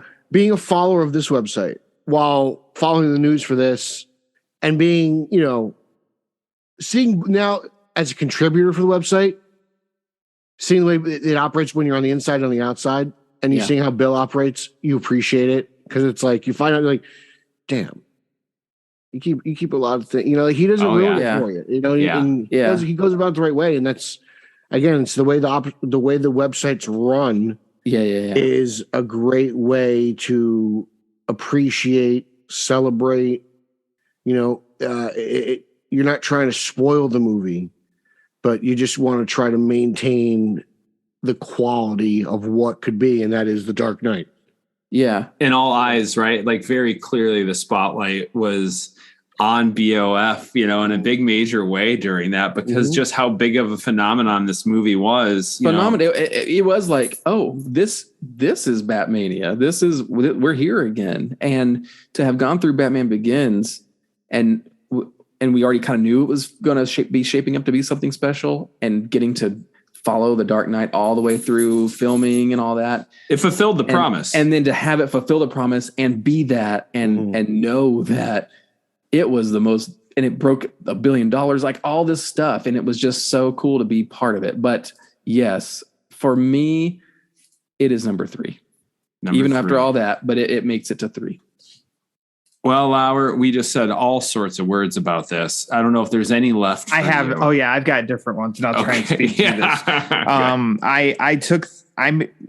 Facebook, I used it for what it was intended for. And exactly a year out, I started counting down every single day and said 365 days. Ryan Lauer is counting down the days to The Dark Knight, 365. Because don't you remember the statuses for Facebook used to do that of like or whatever? And I did that every single day. I went in and I was counting down to The Dark Knight. So anybody in my circle knew I was hyped. I bought the Heath Ledger Joker shirt, the first one that was released, of just his face, that close up, which was awesome, going into the comic book shop. And he said, and the guy there was like, who is that? And I got to tell them that this is Heath Ledger's Joker for The Dark Knight. And they were all like, wowed. And I was like, what up, comic book shop? And then like that was the longest earliest that ever showed up to a theater, because it wasn't reserved seating. So you had to do the whole line waiting. Earliest I'd ever shown up for a movie, waiting in a line, long line, got in, being wowed after Joker's first video with Brian, and it cuts off, and then it goes to the Wayne penthouse and zooming in, and then the lights in the theater go up and the screen like and goes out, and they say everybody needs to leave the theater because there was a bomb threat. That was my first viewing of The Dark Knight, and it didn't hit me until I got home. Went to sleep for like an hour and a half, and then I just like woke up and I was pissed then. I think I was just like, I couldn't accept it. And then I woke up and I was pissed off at like 3:30 in the morning. And I was just like, oh my God, I've been waiting forever. And there are people who have seen this now and blah, blah, blah. So then it was the first showing the next morning. Completely wowed. Instantly, I knew this was my favorite movie. It still remains my favorite movie, not just Batman movie, any movie. I watch it every year on my birthday as a gift to myself from Christopher Nolan. So thank you. It's my number one. I don't feel bad that this is number one. And I'll tell everybody that. And I hate the criticism that people say like, well, yeah, it's good, but it's not like the best Batman movie, which is fine. Well, But then the reasoning is, criticism. well, it's because if you take Heath Ledger out of it, it's not as good of a movie. Oh my Yeah. And I think that is a really People dumb give you criticism. Shit for. I've heard that. having the Ones who- Dark you Knight. know, I've heard that before. Ones who try to It's- have a hot take. It's overrated and it owes too much to Ledger. The rest of the movie around it isn't nearly as good as that performance. And which One, I just say, you disagree, take and two, a key ingredient out of any movie that's Precisely, good. You remove Lauer. it, then yeah, it's not as good of a movie. Like, duh. Yeah. But I like to stay positive, and that The Dark Knight is. I mean, all other movies are hoping that they can have the impact that The Dark Knight did. Well, And to me, they have come up short because the movie still holds up all these years later. And other ones that maybe at the time when they came out, everybody said this is a transcendent and stuff, don't hold up as well looking back on it as The Dark Knight has. I agree with you. Number Ryan. one with a bullet. Like I Garrett agree with said. you, Ryan. I also said number one. I'll let you know who else said number one. You might be surprised. Bill Jett Ramey. Bill Jett Ramey, number one. Number one. Pretty Pete impressive. Verra has it at 6. Yeah. Amazing. When you find out you've got 3 of the 5. He was Bill Jr. when it came to Forever and BNR. So, it's like you can't be on the same page all the time. Now Lauer and I get to share a little Bill Jr. 5, status. Begins at 3 and 89 at 2. So, well, let's find out where you got Rises. Actually, I want Haas to go to Rises first because you are Haas, the unabashed, biggest lover of The Dark Knight Rises of the four of us. Everybody should know what Rises is for me. Yes, The Dark Knight Rises is number one with the bullet. I'll just say the number right away. So, Zowie. Yeah, it's number one easily.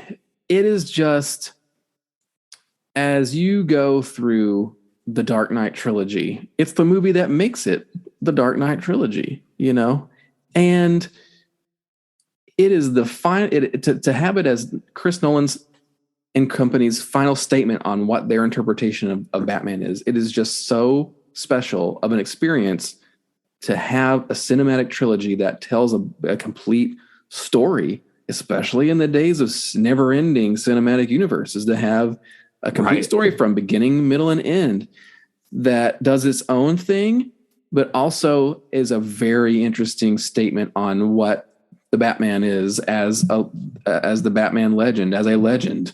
And it's one of those things where you might not have, we didn't really know that that's where the story was going or what the overall arc of the 3 movies kind of could represent at the beginning.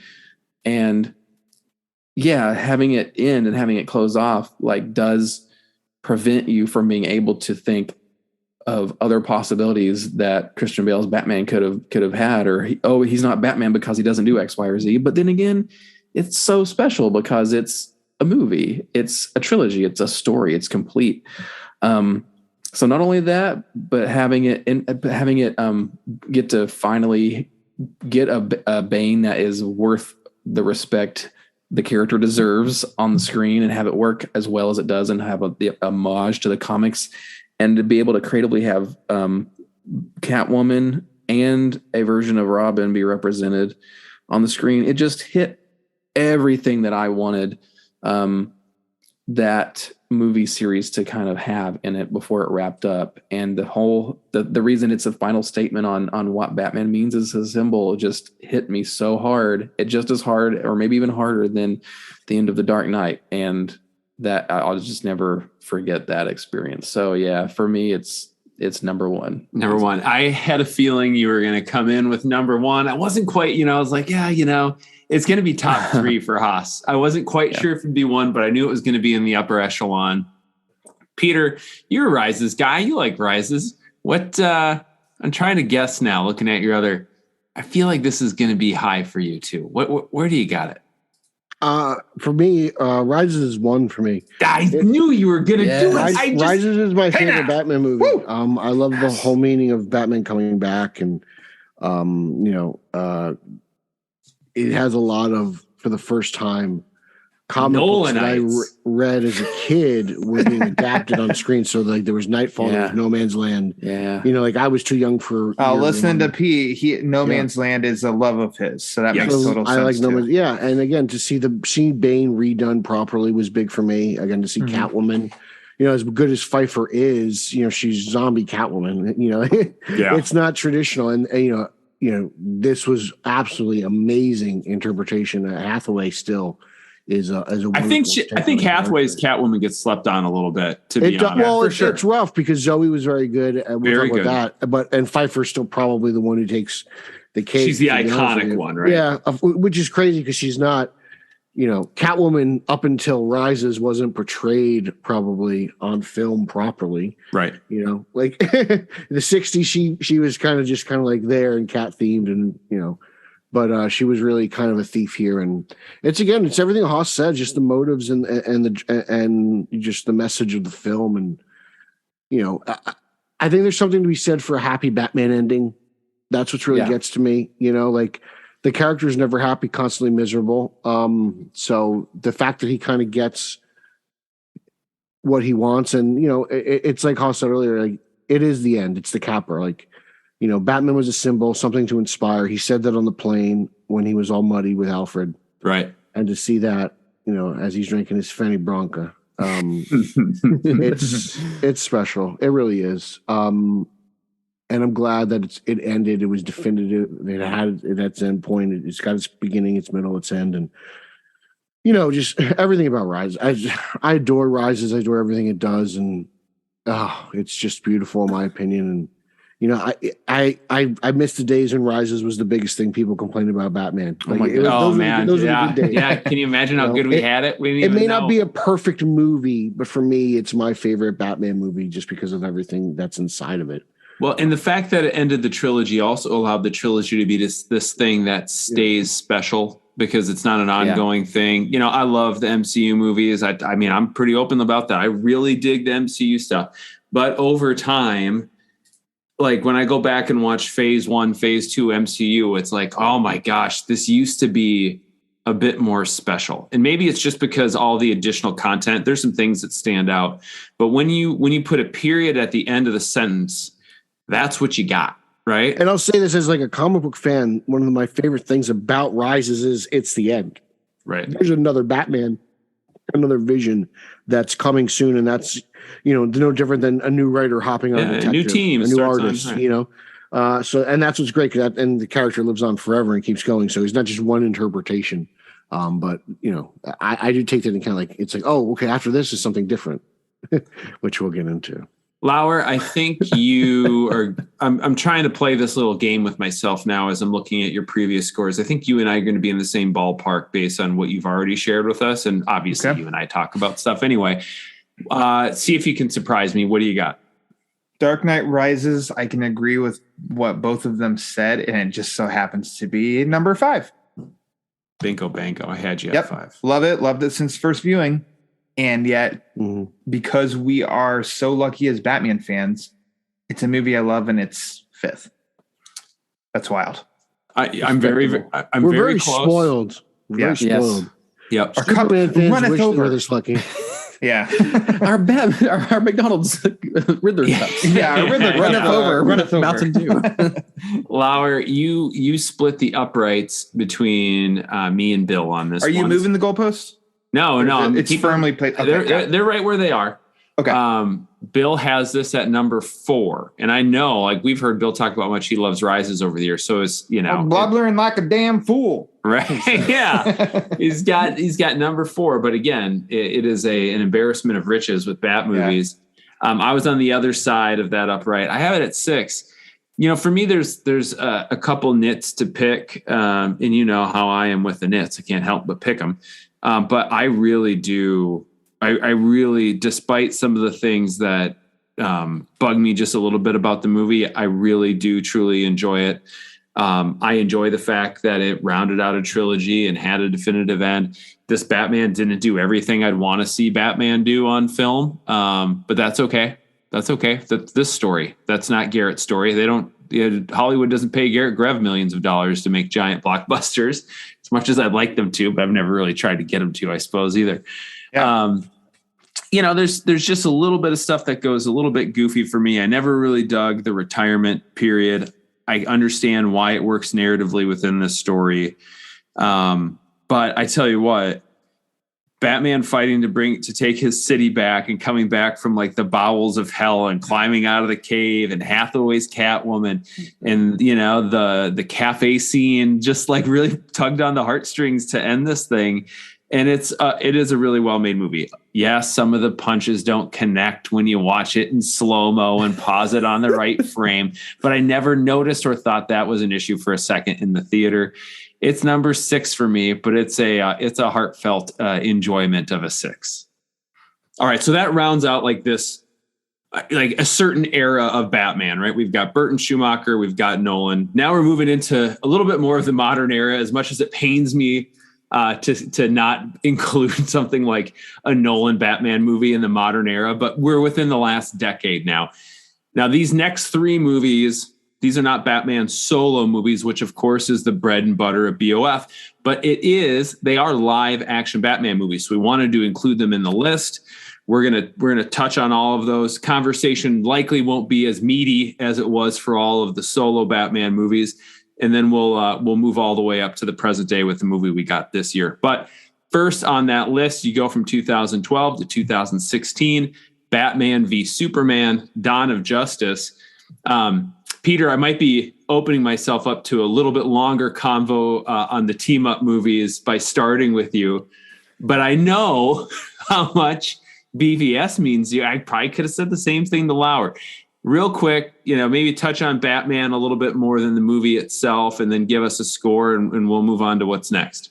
I really dig BVS. I don't hate it. I actually enjoyed the movie a lot. I think time will be more favorable to the film. This interpreted Bruce Wayne, I think, is really great. As is Batman. I love Affleck in the navy blue suit. I love him in, Lex Luthor's house spying on stuff. I think it's great.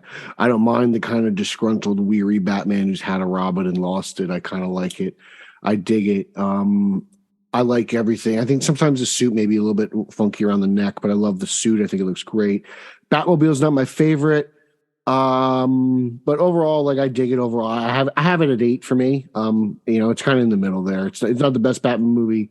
It's not the worst Batman movie. And, I think, like I said, I think time will be more favorable to BVS, but I wasn't playing the same game I was playing with Lauer with you, Peter, for some reason. With Lauer, I always kind of feel like he and I tend to be on our Midwest brain. Yeah. So I've been trying to figure out his picks as we go, and it's gotten easier and easier the more numbers I got plugged into my handy dandy Excel spreadsheet. I was not playing that game with you, and I'm surprised you have it this low, to be honest. I expected this one for Peter Arvera. I just think there's a lot better Batman movies out there. No, I get you, and I understand it. I was not thinking and calculating. I was using my baseball brain. I was using my football brain. So I was surprised by where this landed.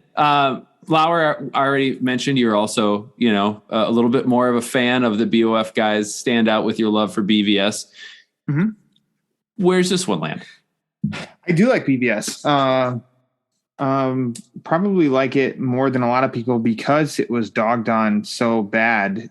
Me going into it for my first viewing that I was expecting it. Like, this just must be just god awful, and I didn't think it was. I do like it, and our Batman in that movie, Ben Affleck, I thought was pretty damn good. With all that being said, sign me up with Peter that it is number 8. 8? I had you. Number 8. The game I was playing had you at 8. Number 8. Okay, Haas. Is it a continued trend here? No, you've got 8. 66 was your 8. So what's this one?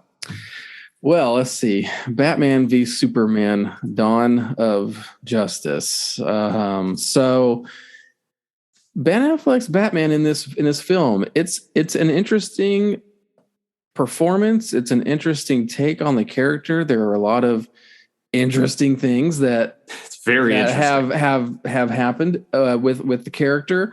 The aesthetic is well done. He is very comic book accurate. The fight scenes are very visceral and done in such a way that you just it did bring something very new by trying to be very comic accurate and give lots of homage, maybe even some might say slavish homage when you get word for word dialogue lifts from Frank Miller comics and stuff. But that's the version of the Batman that they were going for, a world weary guy that has that is on his last leg and questions his relevance as Superman enters the world. But, you know, as interesting of an interpretation of Batman that is as a film overall in a list, Batman v Superman Dawn of Justice is just not a movie that I ever really think about revisiting or wanting to revisit, because it's so intrinsically, I watched it a ton when it first came out, not necessarily trying to convince myself to love it, but just really trying to soak it in and try to get it. The same. And, you know, at some point, especially after the Ultimate Edition came out, I got it, but you know what? I'm good. And I don't really feel like I need to see it again. It's number 11. Number 11. Wow, it's a lot slower than I would have thought for you. Well, Peter, Haas has surprised me the most. Peter, where do you think I'm at? 12. Yeah, I am at 12. I'm at 12. You said something that surprised me. Actually, I think, Lauer, it was you. You said you think over time will be kinder to this movie. That was Peter. That was Peter. You kind of thematically said something similar. You're right. I'm wrong. For me, this has been just the opposite. Like, you can go back and find me on message boards. You can find me when I first started using my Twitter account more, defending this movie to a degree that I find myself unable to defend it to anymore. And when the Ultimate Edition came out, I think I had a thread. I think I was talking about, I think Sean Gerber was in the replies, and Bill, because it just branched off of a Bill tweet or something like that. And I was bound and determined to think like the Ultimate Edition kind of fixed a lot with this movie. And over time, I realized like my issues are not with a plot that can get lost on its way. It certainly isn't with the CGI that, outside of some doomsday, seems like a little bit rushed work. I think visually it's just impeccable. Like, it's an absolutely beautiful movie. My issues with it are the characterizations. And now through the lens of like Snyder was trying to do an Elseworlds deal. The studio didn't really want it to be an Elseworlds deal. And then that wasn't clear to a lot of the audience. Like, I can understand a movie with like a mopey, depressed Superman that doesn't know if he wants to be a hero or it's all too much of a burden for him, and a Batman that's had too much of killing and decides he's going to kill himself or kill others himself. Like, it still just doesn't make it something I enjoy. It can maybe make me rationalize some of the choices better, but it doesn't make me want to go back and watch it. It's been a long time since I've watched BVS. We're talking couple of 3 years, maybe 2 years. Now I've caught chunks and I'm like, gosh darn it, that was a beautiful scene. It sure looks good. I don't want to watch the rest of the movie around it. This is the only one at this point that I think I say, if I'm not there at some point, I will say it's just it's not one I like less. It's one I dislike. So there you go. That's all right. Those are my thoughts. And I love you guys and respect your opinions, so it doesn't matter, whatever you think. I'm a zaddy. Yeah, you are the BOF zaddy. I'm the BOF zaddy. Bill thinks about the same things I think about the movie. He's also at a 12, just in case anyone was curious. Time has not been kind for Bill on that movie. No, I think. Not like it has Batman Returns. Right? He's gone in the opposite direction. Yeah, it's something else. Okay. I can't wait until the days when Bill starts saying, I was wrong about BVS. Yeah. Can you imagine? I cannot possibly fathom that. Only if something very, very, very bad comes out. It'll happen. It's going to happen. It will happen at some point. It's bound to happen. Moving on from BVS, we're going to talk about the Justice League twofer. So this is going to be a 2-pack. We'll talk about both the theatrical and the HBO Max versions. And then give, individual rankings for each. So we won't do around the table for one and then the next. Ryan Haas. Yes. We got 2 versions of a Justice League movie or 2 cuts of a Justice League movie. Yes. However, we don't need to dissect that whole deal. Yes. But maybe give us your thoughts. If you have any major differences in your views between the two, just from a feeling standpoint, right? This isn't a plot for plot breakdown, and then give the individual score for each. Feels like a nice way to handle it. So for Justice League. Some people like to call it Justice League because it was mostly done by the Joss Whedon. The two things that stand out to me in Justice League 2017 is that we get a nice, in quotation marks, payoff of Batman saying, "Do you bleed?" From BVS, and we get the payoff of that in Justice League 2017 with, "Yeah, something's definitely bleeding," and we get that, and we get a bat smile moment that makes Val Kilmer's version of it look like it's Citizen restrained. Kane. Yeah. So you have that, and that combines to make that Justice League movie a 12 on my list. It is at the bottom. It is my most compromised, least favorite Batman on film. It's 12.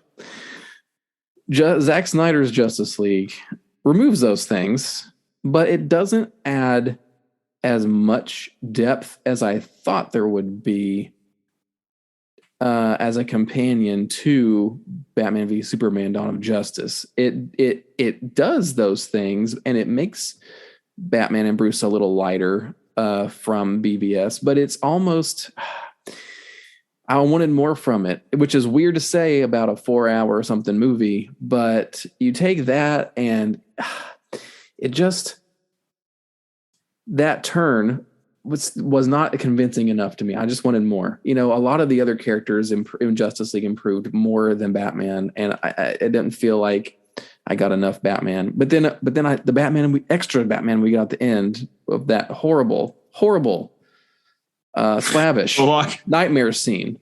I'm sorry. I'm at the point in the podcast now where I will just flat out say that nightmare scene is trash juice. I'm sorry, everybody. I'm sorry, Zack Snyder. I'm sorry, but I'm sorry, everybody that's involved in that scene, but it's just doesn't need to be there. I hate it. And that movie just, no. I'm past the point, but it's still better to see the director's complete vision on screen, and I will give it major props that he got to do that scene. It's like a Batman, modern day Batman Returns. Snyder got to do his thing without as much intervention, but it doesn't save it on my list, and it's a 10. 10. Well, you know what? I had Batman and Robin at my 10, and I spent the first 4 minutes talking about how much I like it. So, there's worse scores you can get out there. I can talk more about how much I don't like it, but I wanted the other guys to have that time. Well, Ryan Lauer, hit me with JL 17 and CSJL. What do you got? I'll be quick. I enjoy both movies. I don't think that Justice League 2017 is some awful piece of trash juice that a lot of people do, but I do think outside of the opening scene that Batman is embarrassing, and that really hurts. It's not some kind of like masterpiece or anything. It's number 11 for me. I still get some good entertainment out of it. Zack Snyder's Justice League, talking Zack Snyder only starts fires no matter what you say. And I only start fires to roast wieners and make s'mores. So the less talk, the better. It's 7. Oh man. I agree with Haas on that. The added scene, it's crap. Period. It's terrible. I think I'm going to steal that. Start fires. The bots are out to get us now. And make s'mores. That's a great line. That's got to be. That's going in my pocket for later, right next to Peter's Boudin sausages. Oh yeah. Boudin, yeah. Boudin. Peter, you like sausage? You like pocket sausage? What do you like about Justice League, or how well do you like Justice League? What were the two numbers? What were the two numbers, Lauer? 11 and 7. Okay. They rhymed. Just for me. Justice League 2017, I give 12. Zack Snyder's Justice League, I give it 10. I give 10. Nice. They both have moments that I enjoy from Bruce Wayne and Batman. They both have moments that I don't like. I think there's a lot of out of character stuff from both. I don't think, especially, I think a little bit even more in Zack Snyder's Justice League. Like Alfred Faith just seems a little out of character for Batman for me. But overall, it is the better movie. And I like to see the differences between the two and how Batman was in the whole Russian scene. You know, like, oh, would he have smiled here in this movie? It's okay. They're probably the two movies I actually watched the least, honestly. They're the least Batman. It's team up stuff that doesn't really do it for me. So I'm of the few people. I'm like, I don't need another Justice League movie ever again. So like, I'm all about the solo films. So they're low for me, just mostly because they're team ups. And Zack Snyder's Justice League is very long, so I never really have time to watch it. But again, both movies they do things with Bruce Wayne I like and I don't like. They do things with Batman I like and I don't like. So. It is what it is. So 10? 10 for ZSGL. For Zach's. Okay. The same as me. 12 for I was going to say. JL You guys are 17 right is on. a 12. So Bill has got these up a little higher than you boys. My goodness. I'm surprised. So Theatrical Justice League showed up at number 8 on his list, which is wild. Bill, this is the wild card, right? Because Bill hates nothing more, like zero interest in the team up stuff, right? Like does not like Batman fighting aliens and all that stuff. But still, 8's not so bad. I was shocked. I would have thought it was lower. ZSJL, he has lower than JL 17. He's got that at 10. I do that as well. So you guys might not be surprised because you know me. I like Justice League. I like the movie that came out in theaters. I grew up in the 80s and 90s. I've seen bad special effects before. I'm not personally offended by a mustache being removed. Like, it's not in your mind's eye. It's not supposed to look that way. He's supposed to look like Superman. Yeah. Would it be better if he did on screen? Sure. Doesn't bug me enough to not make it number 7 on my list. I think it's a good movie. I enjoy it. I think it's fun. Jeez. It's not the typical Batman, that I want to see on film in a solo movie, but I thought, you know what? That scene with Alfred where he's telling, the thing about Clark is that he's more human than him. Like that was good stuff. I missed that in ZSJL. ZSJL too long, too disjointed. It wasn't like I didn't watch a movie. I watched a whatever part event it was, and it looked great the whole time. It just didn't significantly improve on anything. And I'm so much less likely to go back and revisit it because of all the extra stuff that just felt really long to get through. And, 4 hours that's big. So that's at 9 for me. All right, guys, last movie. It's a fresh one. You've heard us talk about it before, so we don't necessarily need to bloviate. We've been talking about it most of this year, but the high points are pretty high. If anybody's been keeping track at home, you can guess kind of where we all have this because it's the last movie. But Ryan Lauer, because you, my friend, were my roommate when we went to go see this movie together, you get the duties to kick us off. Would you do me the honor? Absolutely. What a weekend. It's number 2 for me. That's not recency bias. It was hard trying to figure out what do I have at number 2, Batman Begins or The Batman. And just barely, I think The Batman got it. And I think probably what gave it the edge, and it's neither movie's fault, it's just how it landed, is that there is so much Batman in The Batman 2. And I just love Batman, period.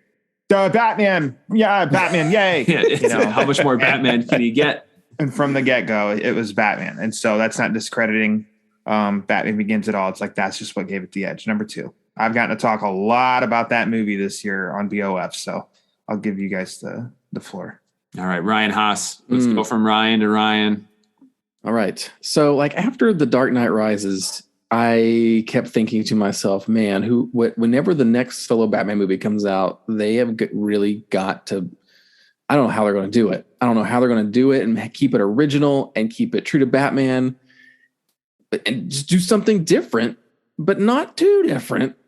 Having Affleck, Batman, Justice League stuff in between probably helped a lot as some sort of buffer or some sort of extremely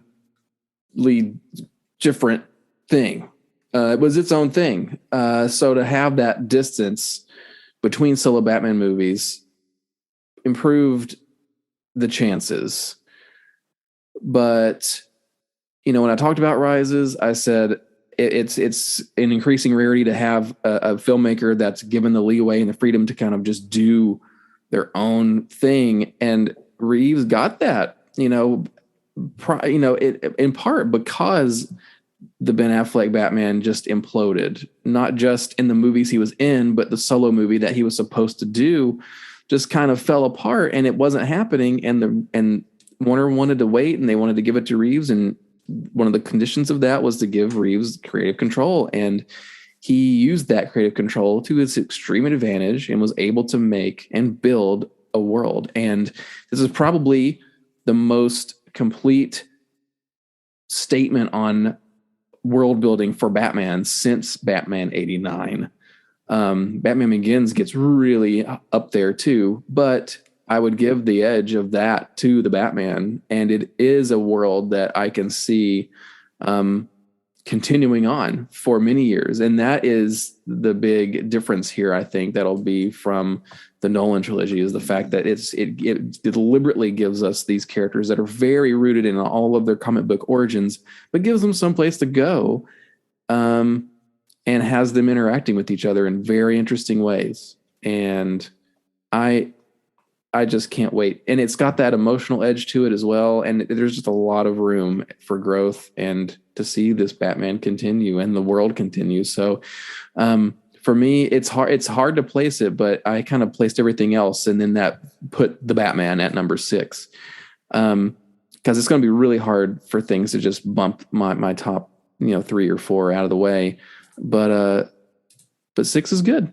Well, you've been living with those other movies for so long, right? It's kind of hard for the new kid on the block. It's hard. Yeah. It's hard for me to just say, yep, and some people, talk at our watch party, talking to Mike or Ramey, he put it up really high.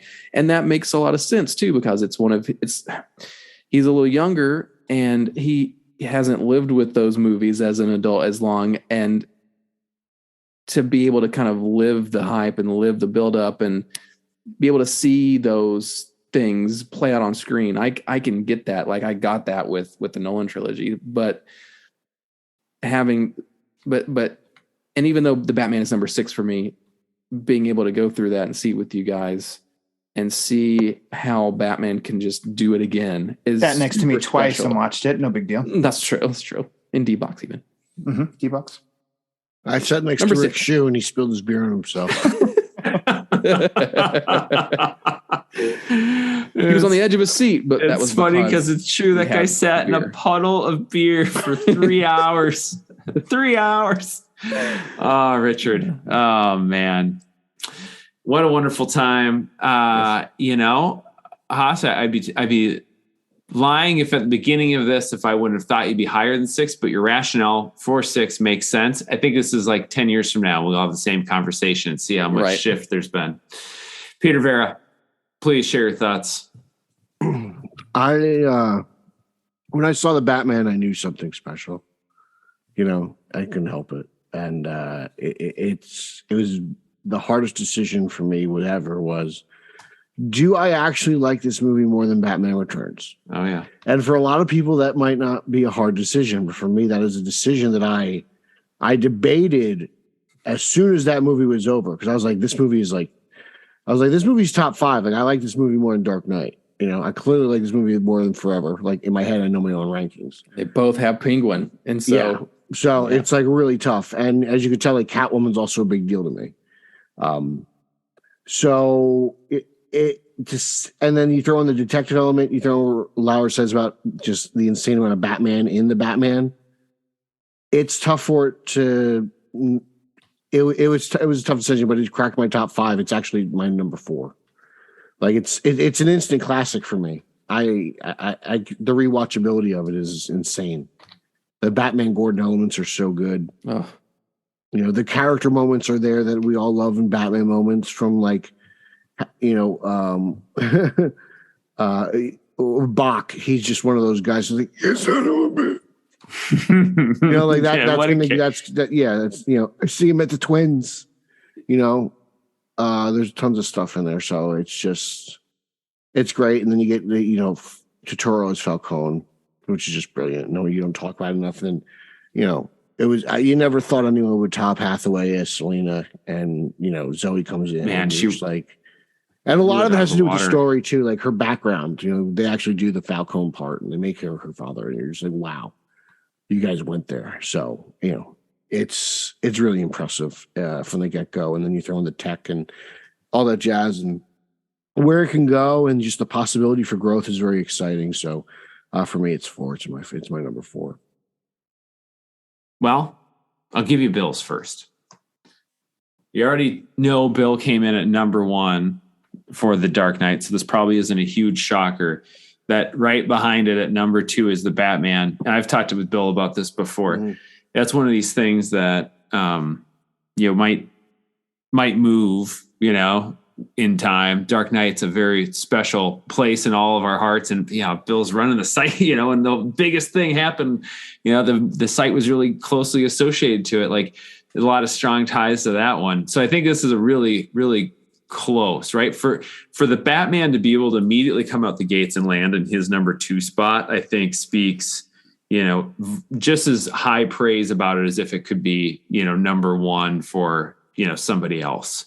Another big fan, but for that to jump that high on his list, I was like, yeah, that's a pretty cool accomplishment. It's in the same place for me. I've got it at number 2. I've gone back and forth, kind of thinking through my top 3. What is my real favorite? I think it's pretty squarely The Dark Knight. It's something really close.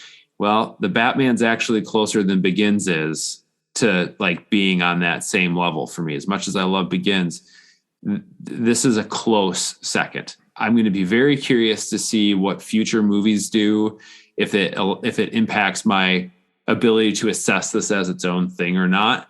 But like right now, it's poised for greatness. Like it could only move up. I doubt it could move down. But number 2, it's really something. It really is. And I was hyped, but I was also reserved enough where if it was not better than The Dark Knight, it wasn't on the level of a Nolan movie. If I thought it was like, not even, and I love 89. If it was in there, I was ready to be like, wow, hey, they did a thing, and I get they did the thing, and it just didn't connect for me. I'll be honest, didn't quite work for me. I was ready to be able to have that conversation. And when I sat down and I was watching that movie, I'm like, I don't need to be ready to have to say those things. I was so pleased. Like it surpassed my expectations, which was really wonderful. I enjoy the heck out of it. Number 2. Language. Gosh darn it. Well, boys, we did it. We covered them all. And as we've been doing, I don't know, maybe if you could hear my clicking, I'll put a noise gate on it when I edit it. I've been entering in the numbers as we go. And it's interesting the way things shake out. So we all gave our force rank number. I put that into a spreadsheet, just kicked out an average. So then I had to adjust based on lowest to highest score. And here we go. Let's tackle it in chronological order, because that's the way we talked about it. Well, should rank order? Haas, you kind of help think of this now that we've covered it all in rank chronological order? Now let's do the final list and say this is the ranked order. All right, let's work our way backwards too. At average came in 12th place ranking. Justice League 17. My diatribes weren't enough to convince anyone that that's better than that. Batman and Robin at number 11. We got Batman versus Superman at number 10. Followed up by Zack Snyder's Justice League at number 9. We go on the Wayback Machine, 1966 for Batman 66 at number 8. Number 7, Batman Returns. Peter, not enough to pull it all the way up to get. I think I kind of submarine that one. If you look at the averages, that's kind of squarely on me. Number 6, Batman Forever. That's kind of right in line with about everybody's thoughts. We're all sort of, that kind of lend itself to end up there. And we are going to number 5. Our top 5 looks a little something like this. Number 5, The Batman. It's just a little bit new for a couple guys to make its way all the way up to the top. So that averaged out where it averaged out to be. Number 4, Batman, 1989's classic. Those 2 number 1 rises is knocked it up. It really did, but not high enough to get pulled out of third place where it sits. Dark Knight Rises is third. Batman Begins comes in at second, and The Dark Knight, the granddaddy of them all, number one with the bullet, the lowest average score, 2.75. Nolanites, a lot of us. Gosh, golly, darn heck, guys. This was fun. This is a fun conversation. It was, I would tell you what, the most challenging for me, the thing on the show was, man, we could talk about every single one of these movies in a whole podcast. And a couple of times we tried to. Poor Lauer. Well, you guys are all on East Coast time, aren't you? I'm the only Midwesterner. At least I'm an hour behind you guys. We're recorded late at night. We've now crossed over to the next day of this conversation. True. So let's go ahead. We'll get Peter's out of the way because let's plug the stuff. I love you guys for coming on and having the conversation. Peter's is going to be the longest outro. It always is, but gosh darn, it's fun to hear about everything you're doing, Peter. What do you got? Darn it. You can follow me on social media. That's Twitter, Instagram, and Zack Snyder's favorite platform, Vero, at Pete Illustrated. You can follow podcast number 1, Straight Outta Gotham, at straight_O_G, on both Instagram and Twitter. There's a Facebook group and a Facebook fan page. Consider joining both. Listen and follow to podcast number 2, the Italian Spider-Man Coalition, at Italians for Spidey, at Team Yellow Oval. That's fun on Twitter. On BatmanOnFilm.com, Batman on Film YouTube reviews, toys, comic books, interviews. I'm on the Batman Book Club monthly with Mr. Ryan Lauer as we review monthly Bat titles, and we are doing a special YouTube thing that on the Batman Book Club YouTube for the Road to No Man's Land, the ever long, ever episodic journey of Batman in a destroyed city. A lot of fun, so come join us for that. Thank you, Peter. Always lovely to hear what you've added on to the list since last time. By the way, Uxus. Sorry, good guy. I don't want you to leave without that. Ryan Haas, give the people what they want to hear. Yeah, follow me on Twitter at SMB_Ryan. Follow the Super Mario Brothers, the movie archive website on Twitter at SMB Movie and SMBmovie.com. Plug wise for Batman on Film stuff. A few episodes back on the Satellite Show, we did Obi-Wan Kenobi coverage, me and Cloud did. And I have heard that I might be on an upcoming episode with Bill with the Batman chapter by chapter. So we'll see if Bill grabs me old school to do one of those. Nice. We'll see. Old school BOF. Thank you, Haas. Thank you. Yes. Flower, everybody's talking about your podcast. Why don't you talk about it too? Okay. Welcome to the Batman Book Club. A podcast. Welcome to my serial escapades. Yes, Peter is a monthly visitor. Garrett and Haas have been on many times, and both will be on again pretty soon. Follow that on Twitter at the Batman BC. Bill also posts the episodes up on the website too, so you can check it out there. Batman on Film. Most recent episode, Pete and I talked new Batman comics in July. Cool stuff is on the way, and check out Batman on Film for all my reviews on recently the new Green Lantern animated movie, but also the monthly reviews of the Batman title, as well as the Beyond the White Knight, Sean Murphy's book, which will have a new what do we call intermission Red Hood story that's coming up. So check the site for that review as well. Yes. Neato. Well, thanks, guys. I sure had a fun time talking with you about these movies. We tend to do this quite a bit, don't we? Yeah. Have fun. Yes, we do. Have fun. Chat it up. I like to chat it up. You know me, I'm a chatty guy. Listeners, if you'd like to continue the conversation with me, I'd love you to do it. You can head over to Twitter. I'm over there at Garret Wato. That is at GARRETWATO. Please follow us to get all the latest updates. You can hear all the shows these guys, Bill posts their shows on the webpage, and new comic book articles, little bits of information and news from Bill. You can get all the latest updates on all that stuff over at the Batman on Film, all one word. And if there's anything you'd like to hear about it, I mentioned it earlier, I'll say it again. Shoot me an email. It's garret.grev@batmanonfilm.com, garret@batman-on-film.com.